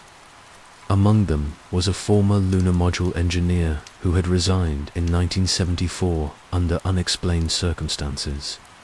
In their statement, they claimed that the omission of lunar anomalies in public mission logs was a disservice to scientific progress and human knowledge.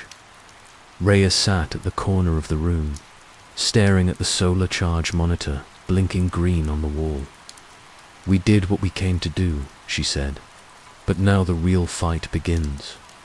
Whitaker turned to Julia. "What's next?"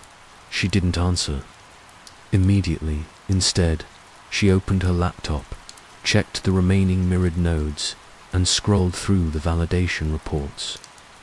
The majority of them had held. The dossier, in its authentic form, was still alive in over 40 countries. The world now had the raw material. What it chose to do with it would be beyond their control. Now we focus on what comes next, she said finally. They can discredit us, bury us, even erase us, but they can't put this back in the box. The truth's out there now. All we can do is keep it alive. That night, as global news spun in all directions, some claiming alien discovery, others shouting fabrication, Julia stood at the edge of the forest, wind brushing through the trees. She didn't feel triumphant. She felt steady, grounded. The silence that had cloaked the truth for so long had been broken. What replaced it wasn't clarity, but noise, conflict, and doubt. But through that noise, people were beginning to listen. The calm didn't last. 2 days after the initial leak, Julia noticed irregularities in the mirror nodes. It began with one server in Finland, a clean shutdown, no warning. Then another in Kenya went silent, its IP address wiped from the registry. By the end of the 3rd day, 6 verified mirrors were gone. She checked the logs and saw the pattern. Someone had traced the packet trails, not just to the end nodes, but through the midpoints. Only one group had the capability to pull that off so quickly. The committee had begun its counterstrike. Julia called an emergency meeting. They gathered in the cabin's comms room, surrounded by cables, maps, and terminals flickering with warnings. Whitaker stood beside the uplink array, watching as red flags filled the screen. Reyes sat at the corner desk, scanning headlines. Several outlets had begun reporting that the Silent Missions dossier was part of a foreign disinformation campaign. A US official quoted anonymously claimed that the evidence suggests the entire leak was manufactured using AI-driven forgery. Pipelines. It's coordinated, Reyes said. They're hitting us from both sides, technical takedown and narrative collapse. Julia nodded. They've scrubbed half the mirrors already. If we don't move to harden the remaining nodes, the original dataset could be gone in under a week. Whitaker pulled up a report from one of their secure channels. We may have bigger problems. Look at this. He passed Julia a file sent from an anonymous source. The document detailed a federal indictment filed under seal. One name was visible: Dr. Alan Whitaker. Charges included espionage, theft of classified materials, and conspiracy against national security. The charges carried a maximum sentence of life without parole. Embedded within the file was a grainy security camera, still Whitaker, entering the control center at the Arizona Tower the night of the leak. They're moving to make an example, Julia said quietly. That same night, Reyes's old laboratory was sealed under emergency national security protocols. Every remaining sample, device, and logbook was confiscated. Staff were detained and issued gag orders. One technician, who had previously helped analyze the fragment, vanished. No record, no release. Reyes shut her laptop. We can't fight this with leaks anymore. They left the cabin the next morning. The committee had proven they could trace mirrored data and suppress physical evidence. To survive, they would need help resources, protection, and infrastructure. Beyond what they could manage alone, Reyes suggested a new contact, a network of former engineers, analysts, and intelligence operatives who had once worked in the periphery of space programs and black-budget projects. People who had seen strange things, asked the wrong questions, and paid for it with their careers. The rendezvous point was a lodge buried in the Yukon wilderness, reachable only by seaplane and signal-scrambled radio. They arrived 2 days later. The place was modest timber-framed with solar power and no grid ties.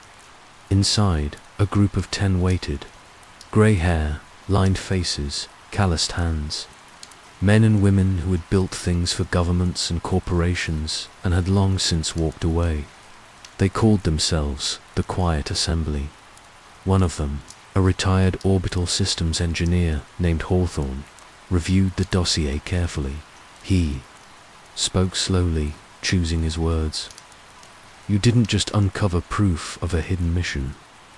You touched a live System 1, still guarded, still protected.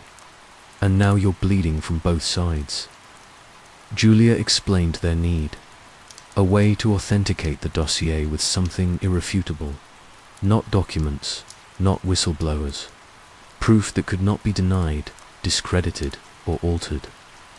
Hawthorne leaned back, then glanced at a colleague, a former private satellite contractor. We have access to a microsatellite, the contractor said. Originally developed for high-resolution mapping. It's dormant now, but still in orbit. It could be retasked. Julia's eyes narrowed. Could it get us another look at Site Silver? With the right uplink and orbital window? Yes. But we'd have to be careful. Any deviation from its current tasking profile could be flagged. Reyes stepped forward. We don't need much, just one verified sweep. Then we anchor the imagery with something immutable. Whitaker added. Blockchain, time-stomping, embedded at the source. Every frame, every coordinate, verified and chained. The group fell into a rhythm. Over the next 48 hours, they built the architecture for Operation Eclipse. Reyes and 2 technicians would oversee the imaging sequence. Whitaker would coordinate the orbital path and provide the thermal overlays. Julia worked with Hawthorne to develop the blockchain ledger. Each image file would be hash-locked and uploaded through a distributed network of verification nodes tied to academic institutions, citizen science groups, and off-grid researchers. It wasn't just about capturing new evidence. It was about making that evidence impossible to erase. As the team prepared, new attacks came in. The committee launched a cyber offensive against known mirror sites, flooding forums with corrupted downloads. They also leaked fabricated chat logs, supposedly showing Julia and Reyes collaborating with foreign intelligence operatives. A few outlets picked up the story. Most dismissed it after digital forensics exposed inconsistencies, but the damage was done. The narrative had shifted.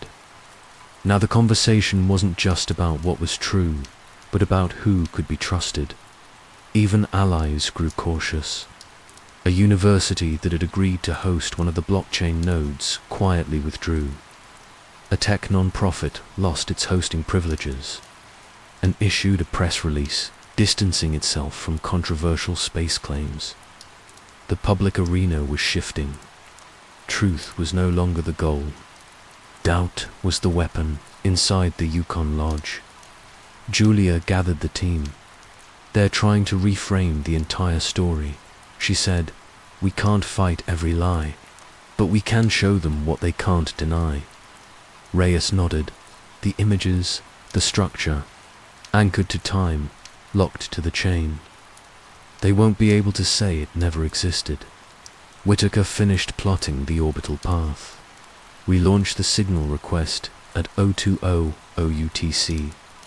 If the satellite responds, we get one pass, one chance. That night, under northern skies lit with faint auroras, the uplink signal was sent. 10 minutes later, a handshake returned. The satellite was awake. At first light, the research station hummed with coordinated tension. Cold air filtered through the seams of the reinforced walls, but inside, the quiet energy was unmistakable. The satellite was responding. For the first time since the leak, the team wasn't running. They were building something permanent.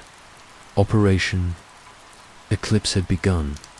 Whitaker stood near the uplink station, eyes on the orbital readout. The microsatellite had accepted the remote command sequence overnight, aligning its onboard optics toward the lunar surface. The calibration routines had completed, and the imaging payload was active. Julia checked the real-time command relays, watching the encrypted packets bounce through anonymized ground relays. There were no flags. So far, the committee hadn't detected the deviation. Reyes worked across the table, organizing the blockchain nodes. Each frame received from orbit would be paired with a timestamp location tag and hash key, then broadcast to over 50 verification mirrors spread across citizen science groups, independent observatories, and data sanctuaries worldwide. Once uploaded, the ledger couldn't be altered. Every link would verify the last. Hawthorne entered the room with a portable monitor. Telemetry stream is live. Signals stable.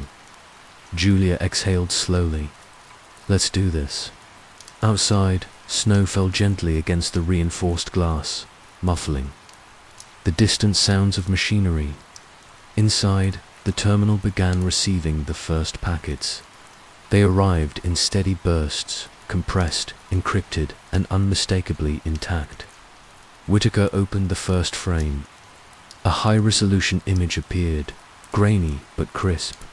A segment of the crater edge at site silver. Even without enhancement, the pattern of straight angles and reflective symmetry stood out. He applied contrast overlays and layered the heat. Data, the spire, was there. Its shadows stretched unnaturally across the regolith, intersecting with what appeared to be geometric ridges forming the base of a grid-like structure. Adjacent to the spire, a series of rectangular depressions suggested an interior volume beneath the surface. The image was unlike anything ever made public. Reyes ran spectral decomposition on the next frame. A narrowband scan revealed heat signatures, inconsistent with rock. Thermal emissions near the base of the spire matched the same frequency recorded in their earlier fragment analysis low-level pulses. Rhythmic and organized, not geothermal, not solar-induced. The signature was artificial. Run. It threw the validator, Julia said. Reyes connected the data to the blockchain process. The system hashed the metadata and initiated broadcast. Within seconds, the first node responded, then the second, then a cascade of confirmations rolled across the network.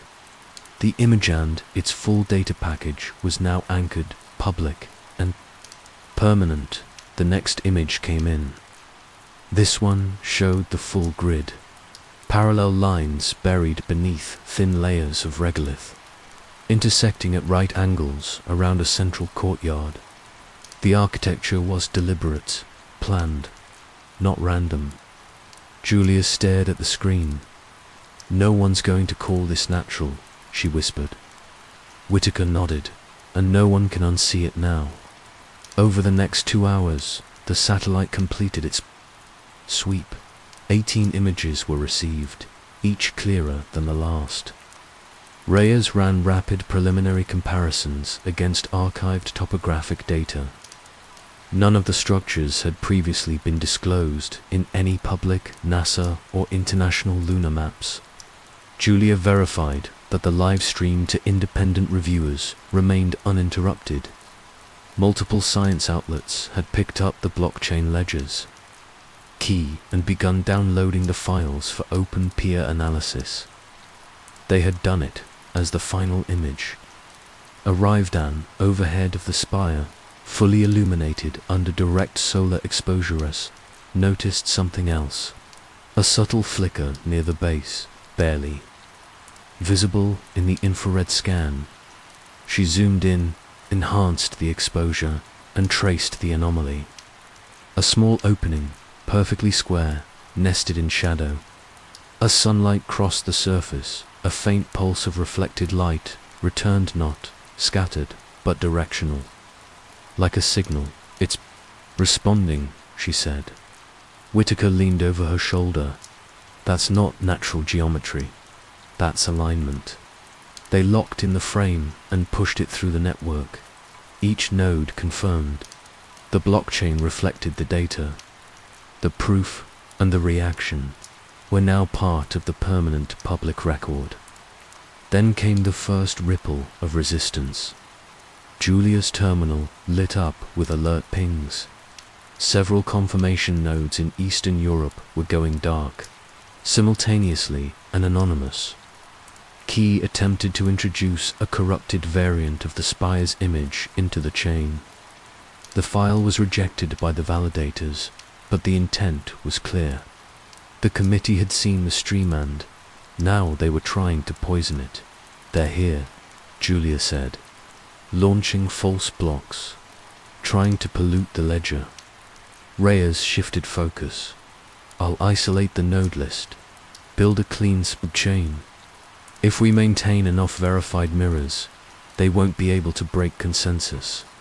Hawthorne locked down. The outbound relays, satellite still clean. No direct spoofing on the command channel yet. Whitaker issued a backup sweep command. The satellite began a parallel pass, adjusting its orientation for a thermal depth scan. It would take 30 minutes. They needed to hold that long dot. Then a second wave hit. Julia's screen froze as a denier love service cascade slammed into the relay ports. The station's firewall held, but it was overwhelmed. Whitaker killed the outbound pipe, isolating the network. For 5 seconds, they lost connection with the ledger nodes. Then, slowly, the system reset. Julia rerouted the chain through a dormant secondary server in Brazil, re-established handshake protocols, and verified the core chain integrity. All 18 images remained uncorrupted. The ledger held. They almost broke it, she said. Voice low. But they didn't, Reyes replied. In the quiet that followed, they watched the download numbers rise. Hundreds of verifications, then thousands. Within 30 minutes, the images were embedded in over a dozen open-source archives and space science repositories. At least 4 universities had begun formal peer review. A private observatory in South Africa issued a statement that their independent lunar scans supported the dossier's findings. The committee's grip was slipping. Julia turned to Whitaker. What do we do now? He didn't hesitate. Let the world see what's buried on the moon. They spent the next hour compiling a final package. Each image, each data stream, Reyes's spectral analysis, Whitaker's thermal overlays, Julia's blockchain proof of integrity report, all sealed into a mirrored release. Reyes drafted a public-facing brief, simple language, annotated visuals, translated into multiple languages. They timed the release for 1800 UTC. The package was pushed to public servers, broadcast through distributed social media, and sent directly to science journalists, academic forums, and independent researchers as the release went live. A new alert arrived. A legal threat, masked as a cisandazist, signed by a shell firm traced to a known committee. Front. It threatened prosecution under national security laws for release of unauthorized orbital surveillance imagery. Reyes read it, then tossed it aside. They're out of moves, she said. That night, under the pale wash of northern stars, the team gathered outside the station. They didn't celebrate. There was still too much unknown, too much at stake. But for the first time since Julia intercepted the strange transmission in Nevada, they weren't chasing shadows. They had shown the world something undeniable. The silence had not only been broken, it had been recorded, verified, and made permanent. Somewhere above, the satellite passed in orbit, quiet and unseen, carrying the truth across space. The broadcast triggered a wave of global reaction unlike anything they had seen. Within hours of the release, a coalition of smaller governments issued public statements demanding access to Site Silver. Argentina, Sweden, and South Korea released joint proposals calling for a United Nations inspection team to verify the evidence and begin an independent lunar inquiry. They framed their demands as a scientific imperative. But beneath the language of exploration, it was clear these nations wanted to be first to stake a claim. The data had changed the conversation. What began as a cover-up had turned into a geopolitical struggle for control. Larger powers responded differently. The United States maintained its denial.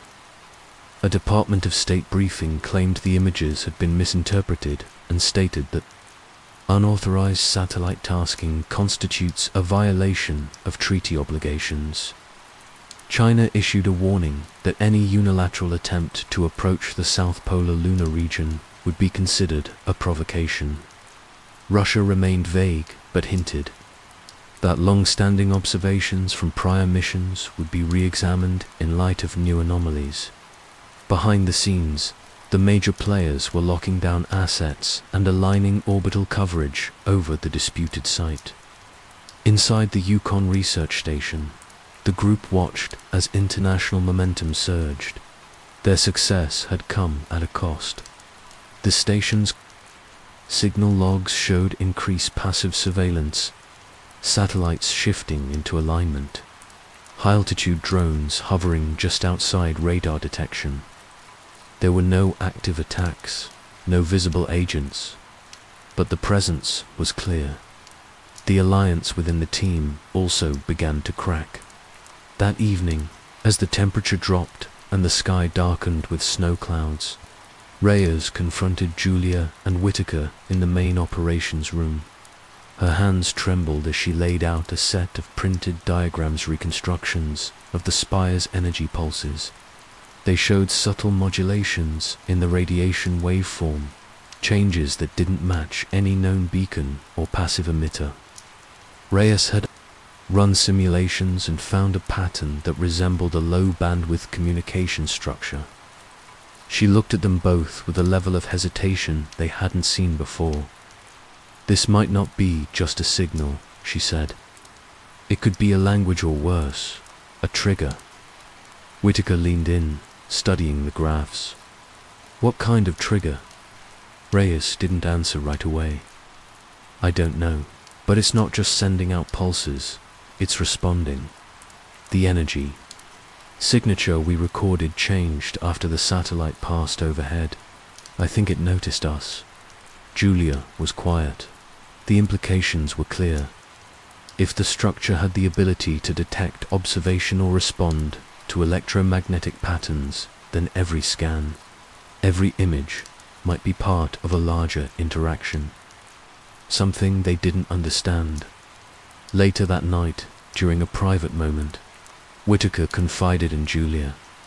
"She's right to be scared. We all are, but if we let fear shut us down now, they win." Julia nodded, but fear's not the only threat anymore. She was right. The next morning, while reviewing access logs to the blockchain network, Julia found something she couldn't explain. One of their verification nodes, an academic lab in Ontario, had pushed a routine update. On the surface, it was a performance patch. But inside the payload, she found embedded telemetry requests pointing toward their Yukon coordinates. It was a trace packet, disguised as a routine connection. She flagged the intrusion and traced its origin. The node admin was a retired systems engineer named Marcus Ford, part of the original Quiet Assembly. He had joined them just a week earlier, helping set up verification mirrors and offering server capacity. Julia pulled the logs. Ford had connected to 3 other nodes in the past 48 hours. each time transmitting location data and activity summaries. They had a mole. She brought the evidence to Whitaker and Reyes without delay. They confronted Ford outside the Cums trailer just after noon. Snow was falling lightly, the ground muffled under a thick white layer. Ford stood expressionless as Julia laid out the data, her voice calm but firm. He didn't deny it. They offered immunity, he said quietly. Not just for me, for my family. I never thought it would get this far. Reyes looked away. Whitaker stepped forward, anger tightly held beneath his voice. What did you give them? Movement schedules? Satellite pings? Chain node addresses? Nothing that would bring them here directly, but enough. They didn't argue. There was no time. Julia locked down all outbound connections, restructured the node map, and cut Ford's access. Hawthorne and another team member escorted him to a storage cabin, where he was placed under monitored isolation. But the damage had been done. That night, Reyes packed her research logs into a sealed case and locked it in a private trunk. She didn't say much. Julia found her sitting alone near the generator room, eyes unfocused. They're going to use it, Reyes said. Not just the proof, the technology, the pulse structures, the materials. Someone's going to weaponize it. Julia sat down. Beside her, we knew that was a risk from the beginning. Reyes shook her head. Knowing it and seeing it happen are different. I kept thinking we were doing this for science, for truth. But now it's spiraling into something we can't control. Whitaker joined them shortly after. The three of them sat in silence, surrounded by frost-covered walls and low radio static. Outside, the drone surveillance persisted, unseen, unconfirmed, but present by morning. International fallout had deepened. Two of their partner universities had withdrawn from the blockchain verification chain. An NGO that had offered to mirror the imagery was hit with a coordinated cyber attack that destroyed their archive. News outlets began airing competing narratives. One suggested that the site was a Cold War relic. Another proposed that the images showed a natural crystal formation amplified by digital manipulation. Fringe theories flooded the web. Civilizations, alien mining operations, even lunar gods. The original data was being buried under noise. The team debated next steps. Some wanted to release more technical documentation to clarify the science. Others feared that added detail would only feed the chaos. Whitaker suggested preparing a final statement, a call for international cooperation and declassification. Reyes resisted. We don't control the message anymore. Every word we add becomes another angle to distort. The stress fractured there.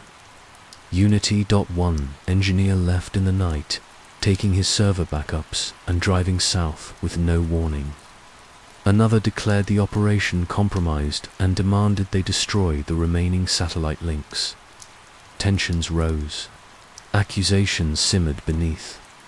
Every conversation, Julia knew the mission was changing.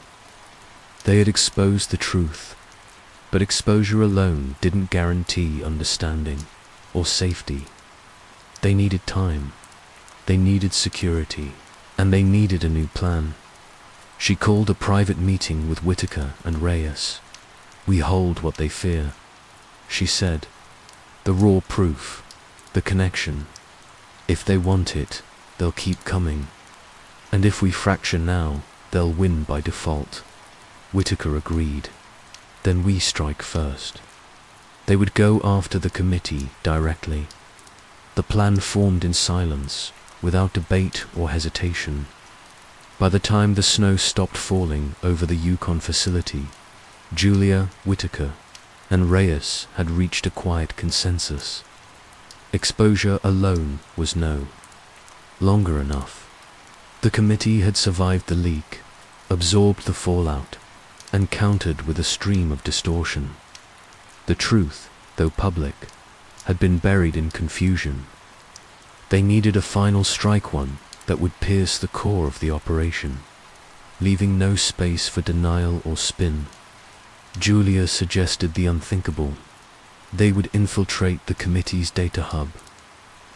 They chose the Colorado facility, a known location buried within a false front research compound in the Rocky Mountains. Operating under the name Aerospace Systems Integrity Bureau, publicly, it was a contractor site for satellite calibration. Internally, it housed the committee's secure archival core communication logs, mission orders, and operational records spanning decades. If they could breach it, they could uncover primary directives, reveal personnel connections, and, most importantly, extract proof of intent. The orders to suppress the lunar missions and silence witnesses. Reyes protested at first. "We've always worked around them, never through them. We go inside, we cross a line," Julia answered quietly. "They crossed it first. We're just catching up." Whitaker devised the entry plan. The facility ran periodic audits conducted by third-party firms, offering a narrow chance to access the interior under official pretense. They created a forged identity package using stolen credentials from a defunct inspection team scheduled. Weeks earlier, Julia and Whitaker would pose as security auditors. Reyes would remain at a relay cabin in southern Wyoming, coordinating data capture and preparing the Logic Borman autonomous script designed to extract, verify, and leak critical internal files through a decentralized live stream. The drive south was long and cold. They moved at night, switching vehicles twice, using rural roads and signal dampening tech to avoid surveillance. By the time they reached the outskirts of the Colorado Basin, they had memorized their cover identities, rehearsed access protocols, and finalized their extraction path. A second team from the quiet assembly was staged 10 miles west, ready to intercept and receive the data if the upload failed. The compound sat in a high-altitude valley, its perimeter marked by snow fences, security cameras, and a chain of hardened guard stations. Julia and Whitaker wore grey windbreakers with the emblem of a fake auditing firm stitched on the sleeve. Their forged clearance badges were loaded with transponder chips cloned from real staff IDs obtained by sympathetic insiders. They arrived at dawn, walking through the gate with steady confidence and clipped greetings inside. The building was clinical long corridors, white panels, noise-cancelling walls. They were escorted by a junior officer with no reason to doubt their credentials. Their destination was the Central Archive Cluster, a cold room server vault sealed behind biometric locks. Whitaker had studied the system, retina scan and thumbprint access, cross-verified against badge metadata. They carried a prosthetic fingerprint sleeve coded with the stolen identity of a senior technician who had recently gone missing, eliminated by the committee for similar breaches. The scan passed. They entered the vault. The air was dry and frigid. Server racks towered in rows, each blinking with slow pulses. Julia moved first, attaching a small relay to the nearest hub. Her signal line to Reyes. Data packets flowed silently through the encrypted channel. Reyes confirmed the link from her station. The logic bomb initialized. Whitaker navigated the directory map, hunting for flagged partitions labeled under legacy program names Silver Eagle, Black Knight, and C-18. Within seconds, he found nested folders marked PRJS, LVG, LCMD. The files included orders, communication logs, and voice memos. Some were redacted, but most were intact. They downloaded everything. Then they found the meeting minutes. One file stood out, a secure recording dated July 1982. It captured a committee session discussing the after effects of Apollo 20. The voices were clear. One official referenced non-terrestrial retrieval operations. Another confirmed casualties from exposure to unknown emissions. A third spoke about redirecting future missions under private contracts, off books, under denial cover. There was no ambiguity. These were the real architects of suppression. Reyes activated the second phase of the script. The files uploaded in encrypted packets, 230 relay nodes spread across 5 continents. As the data reached critical mass, the final payload triggered. A real-time mirror of the video archive. Surveillance footage from debriefings, field extractions, even lunar surface scans. The feed streamed directly into a private channel accessible only to their allies. Then the alarm started. Red lights blinked in the corners of the vault. A low-frequency hum replaced the ambient silence. Security protocols had been triggered, likely from the streaming feed. Motion sensors picked up on their presence in unauthorized zones. Julia removed the uplink device and destroyed it. The upload was complete. They stepped out of the vault just as 2 guards turned the corner. Whitaker pushed Julia forward, brushing past them without pause. Audits complete. You'll need to cycle the cold system before a reset. The guards hesitated, then moved past them. They had only seconds. They reached the main hallway when the compound lockdown began. Steel doors slid shut behind them. Code red announcements echoed through the ceiling. Julia and Whitaker kept walking until they reached the north exit. There, a side corridor led to a lower maintenance tunnel not listed on modern maps. It had been part of the original Foundation overlooked. In system updates, they slipped into the stairwell and descended fast. Flashlight beams bouncing off the concrete. Behind them, doors slammed. They emerged through a service access panel into the snow-covered woods behind the compound. Whitaker lit the signal flare, and 10 minutes later, the retrieval team arrived. The vehicle was cold, disguised as a forestry service truck. They climbed in and vanished into the trees. Back in Wyoming, Reyes had watched the entire stream.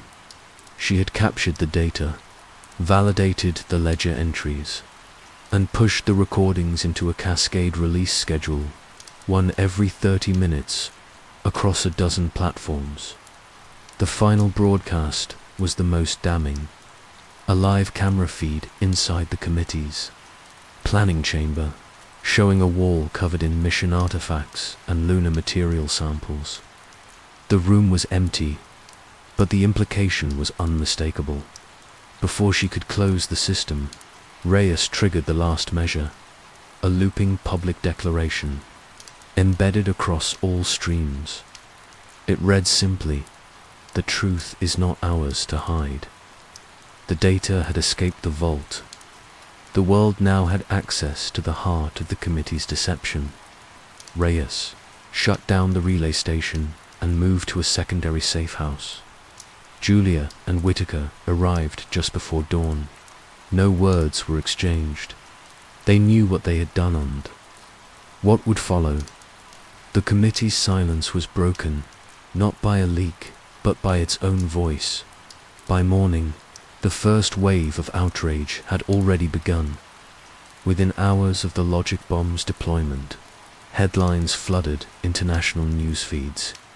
Major networks broadcast fragments of the committee's internal meetings, video clips of senior officials approving mission suppression orders, audio, files discussing casualty reports from classified lunar operations, and memos authorizing the seizure of alien materials for defensive technology development. For the first time, the conspiracy wasn't speculation or whistleblower hearsay, it was verified, time-stamped, and undeniable.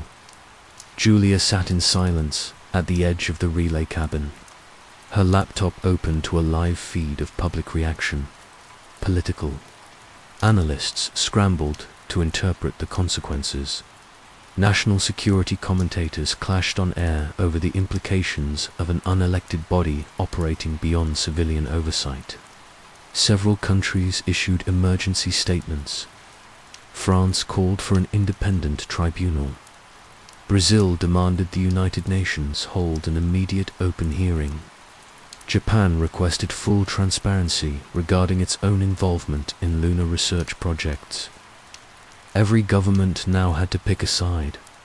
Whitaker stood by the window, watching helicopters sweep across the sky in slow arcs. The search patterns were wide, but not yet targeted. They still had time. The broadcast footage from the committee's chamber, showing the lunar fragment samples and the wall of blacked-out mission emblems, ran on repeat across global media. Reyes joined him and handed over a printed transcript and analysis of the committee's final session from years earlier. In it, a vote was taken to continue operations outside of government channels. The document confirmed that the committee had considered civil disclosure, then rejected it out of fear of destabilizing existing power structures. They were never protecting the public, Reyes said quietly. They were protecting themselves. By noon, indictments had been issued. Several former committee members were named in international warrants. A key defense contractor was raided in Virginia. The homes of 2 former NASA administrators were placed under federal surveillance. One of them fled the country overnight. Another surrendered to local police and released a signed statement admitting to his role in suppressing lunar mission data. We believed secrecy would preserve stability, the letter read. But secrecy turned into control. The quiet assembly, long in hiding, stepped forward. Hawthorne and others gave testimony to independent tribunals. They released decades of personal logs, diagrams, and research notes corroborating the existence of Project Silver Eagle and its connection to the suppressed Apollo missions. These records showed clear financial trails linking government appropriations to off-book contracts involving private aerospace companies. Payments were routed through shell accounts and redirected into ghost facilities buried within national budgets. The collapse of the committee accelerated. Under public pressure, 3 nations withdrew from existing military lunar projects and called for full international review of all lunar orbital assets. Satellite tracking groups published orbital telemetry showing classified objects positioned near the moon's southern pole objects that could not be explained by any declared space mission. A former military contractor anonymously released coordinates of launch sites used to send unregistered payloads into translunar orbit. Satellite imagery backed his claims. Photos revealed decades-old debris fields matching those described in the leaked Apollo 19 and 20 recovery logs. Still, not everyone believed. Several mainstream outlets questioned the timing of the leaks. A popular US news program suggested the operation was part of a wider cyber-influence campaign designed to destabilize faith in public institutions. Think tanks argued the authenticity of the documents could not be verified independently, even as public databases showed their blockchain signatures intact. The committee's former legal operatives quietly lobbied governments to reclassify large portions of the recovered material. In some places, access to the broadcasts was temporarily blocked, but the images had already gone viral. Mirrors existed. On every major continent, Julia remained in the cabin, monitoring all activity through layered feeds. She spoke little, conserving energy. Whitaker drafted a final statement to accompany the last batch of data, a unified timeline, cross-verified with recovered logs and first-hand evidence. Reyes compiled her research into a formal scientific paper and submitted it to 3 independent peer-review bodies simultaneously. She included analysis of the nanostructure within the lunar fragments, the energy patterns recorded from Site Silver, and her theory that the pulses formed part of a passive communication protocol, automated beacon awaiting external response. That night, as international legal forums opened emergency sessions, a delegation from the United Nations passed a resolution to create a civilian-led space research coalition. The vote was contentious, but it passed. The coalition would take over, monitoring and oversight of lunar research assets from military control. For the first time, access to Site Silver would be governed through open protocols at the same time. Chaos spread through the shadows left behind, with the committee fragmented and its infrastructure exposed. Power vacuums opened. Several rogue groups attempted to seize the remaining artifacts. A black market syndicate in Eastern Europe offered a lunar fragment for sale, complete with falsified documentation. Another group claimed possession of a second Spire fragment, supposedly recovered from a hidden crash site in the Pacific. Reyes reviewed the sample images and dismissed them as fakes. But the fact that people were willing to trade in such items showed how quickly the danger had shifted, from secrecy to exploitation. Julia called for a halt to all independent artifact handling.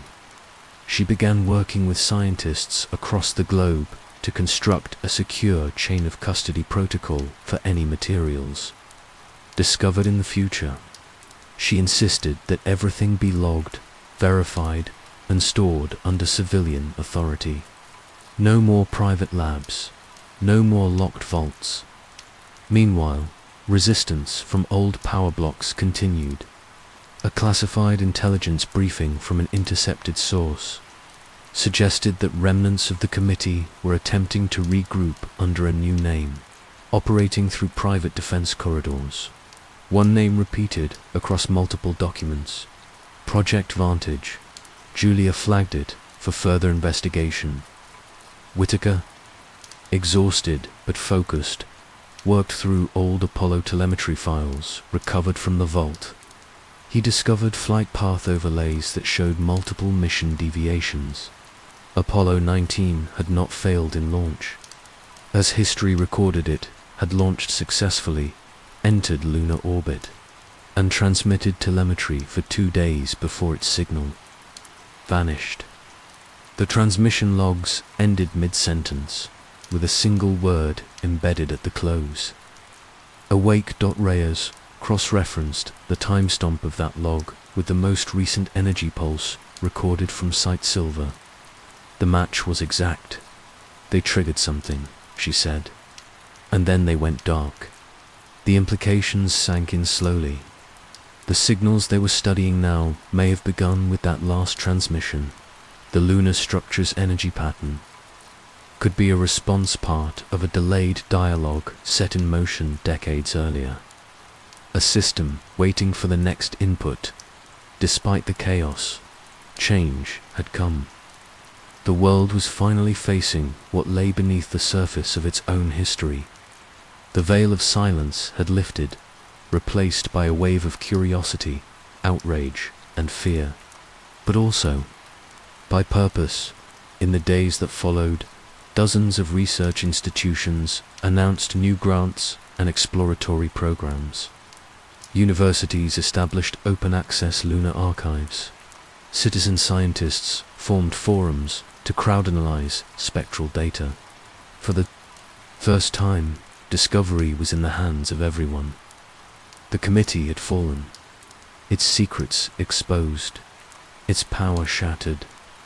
But as Julia sat watching the last secure download complete, She understood that truth alone wasn't enough. Truth was just the beginning.